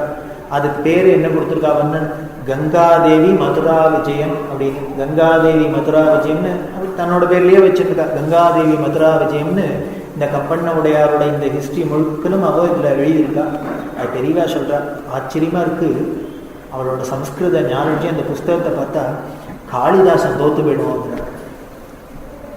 நம்ம சமஸ்கிருதம் காவியம்னாலே காளிதாசன் அப்படிங்கிறோம். ஆனா இந்த கங்காதேவி எழுதியிருக்கிறத பார்த்தா காளிதாசன் வரபோட காணாது தோத்து போயிடுவோம் போல இருக்கு. அப்படி ஒரு மகா பண்டிதையா இருந்து எழுதியிருக்கா. ரொம்ப ஆச்சரியமா இருக்கு அப்படின்ட்டு அப்ப சொல்றா பெரியவா. எனக்கு என்ன ரொம்ப சந்தோஷம்னா, ஒரு 600 வருஷத்துக்கு முன்னால ஒரு ஸ்திரீ இப்பேற்பட்ட ஒரு கவிஞரா இருந்திருக்கா. முதல்ல இருந்ததோட இல்லை, அதை அழகா அப்படி ரெக்கார்ட் பண்ணி வச்சிருக்காள். இதை விடதான் நமக்கு பெருமை வேணுங்கிற. நம்ம ஸ்திரீகள்லாம் எப்படி இருந்திருக்கா அப்படிங்கிறதுக்கு இதை விட பெருமை வேண்டாமே அப்படிங்கிற. நமக்கெல்லாம் பெரிய பெருமைன்னா இந்த கங்காதேவி மதுரா விஜயத்திலையும் தான் இந்த கம்பெனி உடையார் என்னென்னலாம் நடந்தது அப்படிங்கிறது எல்லாம் நமக்கு ஒரு ரெக்கார்டாக தெரியுது. இதைத்தான் திவ்யம்ங்கிறது. ஈஸ்வரானுங்கிறது பாருங்கள, ஒரு ராஜா புருஷன் படையெடுத்துன்னு போகிறதே ஒரு பொம்மநாட்டி கூட போகணுமா என்ன? சரி போனவோ சும்மா போயிட்டு வரக்கூடாதோ? இல்லை, இப்படி கையில் பேனாவையும் புஸ்தகத்தையும் தூக்கிட்டு இதெல்லாம் சுவாரஸ்யமாக எழுதணும்னு தோணலவே. அதுதான் ஈஸ்வர சங்கல்பம். திவ்யம்னு பிளான் பண்ணி பண்ணுறது. அப்படி பண்ணா இதனால என்னாச்சுன்னு, ஒரு மகாலட்சுமி அனுகிரகத்தினால விஜயநகர சாம்ராஜ்யம் கிடைச்சிது. இந்த கம்பெனி உடையாரோட வீரத்தினால நம்ம தட்சிண தேசத்துல இந்த சனாதன மதம் துருக்கரோட ஆக்கிரமிச்சதெல்லாம் போச்சு. ஒரு கங்காதேவியோட கூட போனதுனால, சரஸ்வதியோட கடாட்சத்தினால ஒரு பெரிய லிட்ரேச்சர் கிடைச்சு. துர்கா, லக்ஷ்மி, சரஸ்வதி 3 பேரோட அனுகிரகம் இந்த வித்யாரண்யர் மூலமா இந்த சனாதன மதத்துக்கும் இந்து மதத்துக்கும் வந்தது. அதுதான் பெரிய விஷயம். அம்பாள் கனகமழை பொழிஞ்சாலும் எப்படின்னா பொழியணும். இப்படி பொழிஞ்ச அம்பாள் எப்படிலாம் இன்னும் பல இடத்துல கனகமழை பொழிஞ்சிருக்கா. காஞ்சிபுரத்தில் மோகபஞ்ச சதியில் ஸ்வர்ண விஷ்டி பிரதாத்ரி அப்படின்னு மூகாச்சாரியார் தன்னோட அந்த ஸ்துதி சதகத்தில் சொல்ற. காமாட்சியும் இந்த காஞ்சிபுரத்தில் திருப்பி ஸ்வர்ண மழை பொழிஞ்சா. எதுக்காக அப்படின்னா, காஞ்சிபுரத்துக்கு பேர் தொண்டை மண்டலம் அப்படின்னு பேர். துண்டீர மண்டலம் அப்படின்னு சமஸ்கிருதத்தில், அது தமிழில் தொண்டை மண்டலம் அப்படின்னு. இது பின்னாலேயே தெய்வத்தின் கொள்ள வரப்படுறது. பல்லவர்கள் தோற்றுவாய் அப்படின்னு வரப்படுது. தொண்டை அப்படிங்கிறது ஒரு கொடி. நம்ம எல்லாம் ஓணாங்கொடி அப்படின்லாம் சொல்லுவோம். அது மாதிரி ஒரு கொடி தொண்டை கொடின்னு. இந்த பல்லவர்களில் பரத்வாஜரோட அந்த வம்சத்தில் வந்தவர் அஸ்வத்தாமான்னு எல்லாரும் மகாபாரதத்தில். அந்த அஸ்வத்தாமா காட்டில் தபஸ் பண்ணிட்டு இருக்கிறதே, பாரத யுத்தம்னாயி அதுக்கப்புறம் சிரஞ்சீவியல் யோகர் தபஸ் பண்ணிட்டு இருக்கிறதே, அப்சரஸ்தி தேவலோகத்திலேருந்து வந்து இந்த அஸ்வத்தாமாவிட்ட அவனோட அழகில் மோகிச்சு அவ 2 பேருக்கு சங்கம் ஏற்பட்டு ஒரு குழந்தை பிறந்தது. அப்படி குழந்தை பிறந்தோடனே இவ தேவஸ்ரீயா இருந்ததுனால பூமியில் இருக்க முடியாது. என்ன பண்ணா, அந்த குழந்தைய இந்த தொண்டை கொடியில சுத்தி போட்டு காட்டிலேயே போட்டுட்டு இவர் தியானம் ஆயிட்டா. அப்படி வந்ததுதான் இந்த பல்லவ சாம்ராஜ்யம் அப்படின்னு. பல்லவம் அப்படின்னாலே துளிர்னு பேர். அந்த தொண்டக்கொடியோட துளியிலேருந்தே வந்ததுனால இவர்களுக்கு பல்லவர்கள்னு பேரு. அதனாலே இது துண்டீர ராஜ்யம், தொண்டைக்கொடி, தொண்டையெல்லாம் சொல்றோம். அந்த தொண்டை மண்டலம்னே காஞ்சி அதை சேர்ந்த தேசத்துக்கெல்லாம் பேர். அதுல ஆகாச பூபதிங்கிற ராஜா, அந்த ராஜாவுக்கு குழந்தைகள் இல்லை. தனக்கப்புறம் இந்த ராஜ்யத்தால வாரிசு இல்லாத வந்து ரொம்ப அவர் தபஸ் பண்ணினர். நம்ம புராணங்கள்ல சொல்றது, அயோத்தியில இருந்த ராஜாவான தசரதன் தனக்கு குழந்தை இல்லைன்னு எத்தனை தபஸ் பண்ணி இருக்கிறது தெரியும். அதுல இருக்கிறதே வசிஷ்டர் சொன்னான்னு காஞ்சிபுரத்துல வந்து காமாட்சியை பூஜை பண்ணி அம்பாளோட அனுகிரகத்துல பின்னால ராமர் பிறப்பர் கவரப்படாத அப்படின்னு சொல்லிட்டு அப்புறம் அயோத்தி போனான்னு புராணம் சொல்லுது. தசரதரே தனக்கு குழந்தை வேணும்னு வராமாங்க காமாட்சி வந்து உபாசிச்சார்னு புராணம் சொல்லுது. இங்கேயும் இவர் என்ன பண்ணார், இந்த துண்டீர இந்த ஆகாச பூபதி பிரார்த்தனை பண்ணினார் அம்பாள்கிட்ட. அவரோட பத்னி ரொம்ப பரம பக்த. இவா 2 பேரும் சேர்ந்து என்ன பண்ணா, குலகுரு சொல்லிட்ட, தினம் நீங்க காமாட்சியை பிரீதி பண்ண சுவாசினி பூஜை பண்ணு. தினம் உன்னால எத்தனை சுவாசினிகளை முடியுமோ, அம்பாள் சுவாசினி நட்சண பிரீதாய் நமகான் இருக்கு. அதனால சுவாசினி பூஜை பண்ணு. அப்படி பண்ணிட்டே இருந்தீங்கன்னா அம்பாள் உனக்கு ஒரு நாளைக்கு பிரத்யட்சமாயி உனக்கு புத்திர வரம் தருவார் அப்படின்னு சொல்லியிருந்தார். அதனால இந்த அம்மா தனம் மகாராணி அரண்மனையில எல்லா சுவாசனையும் கூப்பிட்டு பூஜை அப்படி பண்ணிகிட்டே இருக்கிறத என்ன பண்ணுவாளான்னா, ராணின்னா சுவாசினி பூஜை பண்ணினா வேலைக்காரர்கள்லாம் சொல்லி அத்தை பண்ணுங்கோ இத்தை பண்ணுங்கன்ட்டு அந்த சமயத்தில் மட்டும் வந்து ஏதாவில் நிற்கிறேன்னு நிற்க மாட்டாளாம். இவளே உட்காந்து சமையல் பண்ணுவாளாம். ஏன்னா அவ்வளவு தாபம். நம்ம கையால் பண்ணி போட்டு அதிதிகளுக்கு சுவாசனை எடுத்து போட்டு அவள் பிரசாதத்தில் நமக்கு ஒரு குழந்தை வேணும் அப்படிங்கிறத தானே எல்லாம் பண்ணுவாளாம். அப்படி பண்ணுறதே விதவிதமாக பட்சணம் எல்லாம் பண்ணி போகிறது. ஒரு நாளைக்கு மோதகம் பண்ணுறதுன்னு தீர்மானம் பண்ணாங்க. குழக்கட்டை பண்ணி போடுறதுன்னு. அந்த குழக்கட்டை பண்ணுறது இவளே குழக்கட்டை பண்ணுறா. 1000 சுவாசனைகளை பண்ணால் நிறையா குழக்கட்டை பண்ணும் இல்லையா. மாவை கலர்றதே வேணும்னா அப்படி அதில் மாவெல்லாம் கடறதே என்ன எடுத்து நெளி மோதிரம் போட்டுண்டா. அந்த நெளி மோதிரத்தில் முத்து வச்சிருப்பா, தொங்கும். நாள்பட்டது இருந்ததுனால ஒரு முத்து அருந்து அதுக்குள்ள விழுந்துடுத்து, அந்த பூரணத்துக்குள்ள போயிடுத்து. கவனிக்கல, இதனொன்று முத்து அதுக்குள்ள போனால் யாருக்கும் தெரியும், தங்கம் வச்சு பண்ணுறதே குழக்கட்டை பண்ணியாச்சு. எல்லா சுவாசனையும் உட்காந்துக்கா எல்லாருக்கும் இந்த அம்மா போட்டுட்டே வரா, ஷாப்னே இருந்தா. அதில் அன்னைக்கேன்னு என்ன ஆயிடுத்து, இவளுக்கு அனுகிரகம் பண்ணுறதுன்னு காமாட்சி தீர்மானம் பண்ணிட்டா. இவ ஒரு கழவி மாதிரி வந்து நடுப்புற உட்கார்ந்துட்டா. நடுப்புற உட்கார்ந்துருக்கா. எல்லாரும் 1000 பேர் உட்காந்துருக்க. நடுப்புற காமாட்சியும் ஒரே வயசான கழவியா வந்து உட்கார்ந்துருக்கா. எல்லாருக்கும் இந்த குழக்கட்டை போறது, இந்த பவுன் உள்ளுக்குள்ள போன குழக்கட்டை இந்த அம்பாள் இலையில விழுந்துருக்கு.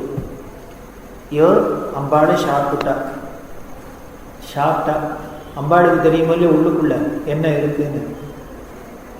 உடனே அந்த சமாராதனம் முடிஞ்சது.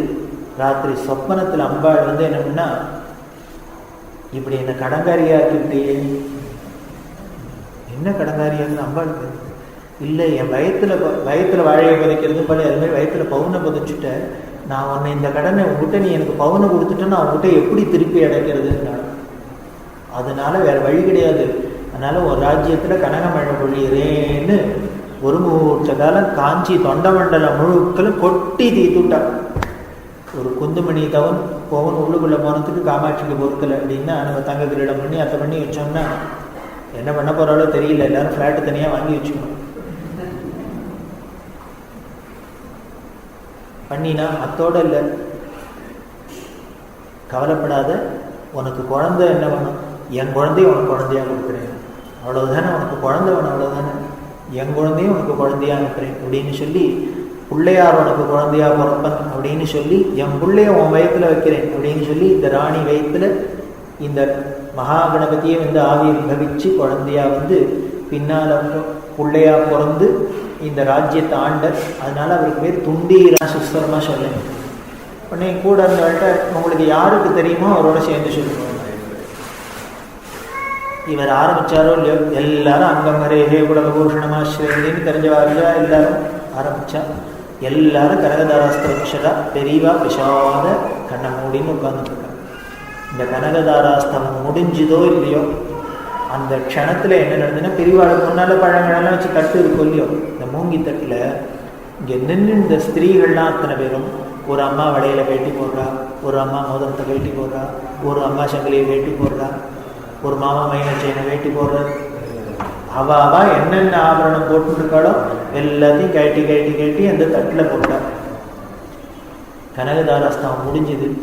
தெரியவா கண்ணை திறந்தா. ஆச்சாரியோட வாக்குக்கு எவ்வளவு ஜீவன் பாருங்க, என்ன சக்தின்னு. எப்போவோ 2500 வருஷத்துக்கு முன்னாலே இது சொன்னாதான் பவுன் வரும்னு இல்லை, இன்னைக்கு சொன்னா கூட நாம சொன்னா கூட வர்றது. அப்படின்னா நாம சொல்றதையே படுறதுன்னா ஆச்சாரியால் சொல்லிட்டு தான் வராதான். அத்தனையும் வந்துட்டு கனகதாராஸ்தவம்னு சோஸ்திரத்துக்கு ஏத்தாப்புல பவுனா பொழிஞ்சு கொடுத்துருந்தா. மேனேஜர் நடுங்கி போயிட்டார். ஏன்னே அது மாயாஜலமணி நாட்டில் திடீர்னு எல்லாரும் உருகிறா. அத்தனை மூங்கி தட்டு முழுக்களும் பவுனா இருக்கு, நகையா இருக்கு. அந்த ஆசாரியெல்லாம் வந்து தானே இருக்கார், எஸ்டிமேட் போட்டுவார். உடனே பெரியவாங்கன்னா இவ வரப்போறதுன்னு தெரிஞ்சுதானே கைட்டு இடுன்னு விட்டார் காப்பர் பிளேட்டை. இல்லைன்னா பவுன் வராதுன்னு தெரிஞ்சுன்னா கைட்டுன்னு நான் சொல்லியிருப்பார். உடனே அது ரெண்டுத்தையும் தள்ளினா இதை 5 நாளைக்குள்ள என்ன பண்ணுவேளோ தெரியாது, ஸ்வர்ணரை கொடுத்து விமானத்தை ஃபிக்ஸ் பண்ண. உலகத்திலேயே அதிசயம் அப்படின்னா இதுதான். 5 நாள்ல நம்ம ஒரு மோதிரம் கூட பண்ண முடியாது. 5 நாள்ல பவுன் கலெக்ட் பண்ணி ஸ்வர்ண விமானம் பண்ணி கும்பாபிஷேகம் எடுத்து வச்ச ரேட்ல பிப்ரவரி 7 அப்படின்னா அந்த சங்கரர் வேறையா, இந்த சங்கரர் வேறையா, அந்த வித்யாரண்யம் வேறையா, இந்த வித்யாரண்யம் வேறையா, அந்த தேசியம் வேறையா, இந்த நிகமாந்த தேசியம் வேறையா, எல்லாம் ஒன்றுதான். இப்பவும் முடியும், இன்னைக்கும் முடியும். அதை பற்றி ரொம்ப அபூர்வமான கும்பாபிஷேகம் 1944 பெரியவா பண்ணினது, தங்க விமானம் அப்படின்னு. அதுதான் வேடிக்கை. என்னென்ன அதில் எவ்வளோ பவுன் வந்திருக்கும் அப்படின்னு இவா எத்தனை எஸ்டிமேட் சொன்னாலும் 200 பவுன்னா 200 பவுன் தான் விழுந்தது. 201 பவுன் வராது, 199 வராது, எல்லாம் அளந்து தான் வரும். அப்படி ஒரு கனகதாராஸ்தவத்தை சொல்லி பெரியவாளுக்கும் கனகமழை பொழிஞ்சிருக்கா. இதே காமாட்சி இதே காஞ்சியில் இப்போ 1944 அதை பற்றி அப்படியெல்லாம் சொன்னோம். அதில் இந்த கும்பாபிஷேகத்துக்கு என்ன பண்ணாருன்னா, பத்திரிகையில் பேப்பர்லாம் அட்வர்டைஸ்மெண்ட், காமாட்சிக்கு 100 வருஷத்துக்கு அப்புறம் கும்பாபிஷேகம் வந்து எல்லாரும் டொனேஷன் கொடுக்கணும் எல்லாம். இதை பேப்பரில் பார்த்துட்டு திருநெல்வேலியில் ஒரு கடை வச்சிருந்தவர், பொட்டி கடை வச்சிருந்தவர், அவர் என்ன பண்ணியிருக்கார், பெரியவாளுக்கு 3 பக்கத்துக்கு ஒரு லெட்டர் எழுதி அவரோ பொட்டி கடை வச்சுன்னு ஜீவனம் பண்ணிட்டு இருக்கார். அம்பாள்கிட்ட பெரிய பக்தி, பெரியவாள்கிட்ட பக்தி. என்ன பண்ணுறதுன்னு தெரியல, 1 ரூபா மணி ஆர்டர் பண்ணி ஒரு லெட்டர் போட்டிருந்தார் 3 பக்கத்துக்கு. பெரியவா சொல்றா, அணில் ராமருக்கு சேவை பண்ணித்தும்பா, அது மாதிரி தான் இங்கேயும் நடந்தது. 2 விஷயம் எனக்கு மறக்காத, என் ஜென்மால என் மனசை விட்டு அகலாத விஷயம் 2 தான் அப்படின்னு சொல்லி பிற்காலத்தில் சொன்னது. இந்த 1944 கும்பாபிஷேகத்தில் இந்த திருநெல்வேலிக்காரர் 1 ரூபா அனுப்பிச்சிருந்தார். எனக்கு லட்சக்கணக்கில் கொடுத்தவா பேரெல்லாம் மறந்து போயிடுத்து, இந்த 1 ரூபா கொடுத்தவர் மட்டும் மறக்கவே மாட்டேங்குது. அப்படி ஒரு உருக்கமாக லெட்டர் எழுதியிருந்தார். அவர் அனுப்பிச்சது என்னமோ 1 ரூபா, ஆனால் லெட்டர் 3 பக்கம் அப்படி இருந்தது. அதே மாதிரி இன்னொரு விஷயம், 1962 இளையாத்தங்குடியில் வேத ஆகம சில்ப சதஸ் அப்படின்னு நம்மளோட கலைகள்லாம் திருப்பி புனருத்தாரணம் பண்ணணுங்கிறதுக்காக பண்ணினேன். அதுக்கு எல்லாரும் பண்ணியிருந்தா, எல்லாத்தையும் கேட்டு அப்பீல் பண்ணியிருந்தா. அதில் மெட்ராஸ்லேருந்து ஒருத்தர் 5 ரூபா அனுப்பிச்சிருந்தார். தெரியவா சொல்ற, என் லைஃப்பில் இந்த காமாட்சி கும்பாபிஷேகத்துக்கு வந்த 1 ரூபாயும் இந்த ஆகம சில்ப சதஸ்க்கு வந்த 5 ரூபாயும் மட்டும் என்னால் மறக்கவே முடியல. லட்சக்கணக்கில் கோடிக்கணக்கில் கொடுத்தவா பேரெல்லாம் கூட மறந்து போயிடுத்து, எல்லாம் மறந்து போயிடுத்து. இது 2 மட்டும் என்னமோ என் மனசை விட்டு போகவே மாட்டேங்குது அப்படிங்கிறார். இதுலேருந்து என்ன தெரியல, பகவான் மனசில் இடத்த பிடிக்கணும்னா நம்ம லட்சத்தை வச்சுன்னு கோடியை வச்சுன்னு நம்ம அங்கே போனால் இடம் பிடிக்க முடியாது. இருக்கிறதுலேயே தீனனா கிட்டக்க போயிட்டோம்னா அவர் நம்மளை ஆகர்ஷணம். அதனால் பெரியவாளுக்கு நாம் ஏதோ கைங்கரியம் அப்படின்னா இப்படி தான் அப்படி தான் பெருசு விசுன்னு இல்லை. நம்ம சக்திக்கு யதாசக்திக்கு என்ன பண்ணினாலும் ஈஸ்வரனுக்கு பெருசு. நமக்கு வேணா அது சின்னதாக இருக்கலாம், 5 ரூபாயா இருக்கலாம், 1 ரூபாயா இருக்கலாம், அவருக்கு அதான் பெருசு அப்படின்னு சொல்லி நமக்கும் அப்படி ஒரு பக்தி வரட்டும். எங்கே சத்காரியம் நடந்தாலும் அதில் அணில் மாதிரி நாமளும் அந்த கைங்கரியத்தில் ஈடுபடட்டும். ஈடுபட்டு பெரியவாளோட அந்த குரு கிருப்பைக்கு அவள் மனசில் நீங்காத இடத்தை பிடிச்சின்னு குரு கிருப்பை அடைவோம்னு சொல்லி அந்த கருணை மழையே நமக்கு கனக மழையாக பொழியட்டும். நம்ம எல்லோரும் சகல ஸ்ரேயஸையும் அடையணும்னு சொல்லி அந்த காமாட்சியான குருமூர்த்தி பாவனமான காமாட்சியின் குரு வேற இல்லை, ஆச்சாரியன் வேற இல்லைங்கிற பாவத்தோட பக்தி பண்ணி எல்லா க்ஷேமத்தையும் அடையணும்னு சொல்லி இதை நிறைவு செய்வோம். அடுத்த மாதம்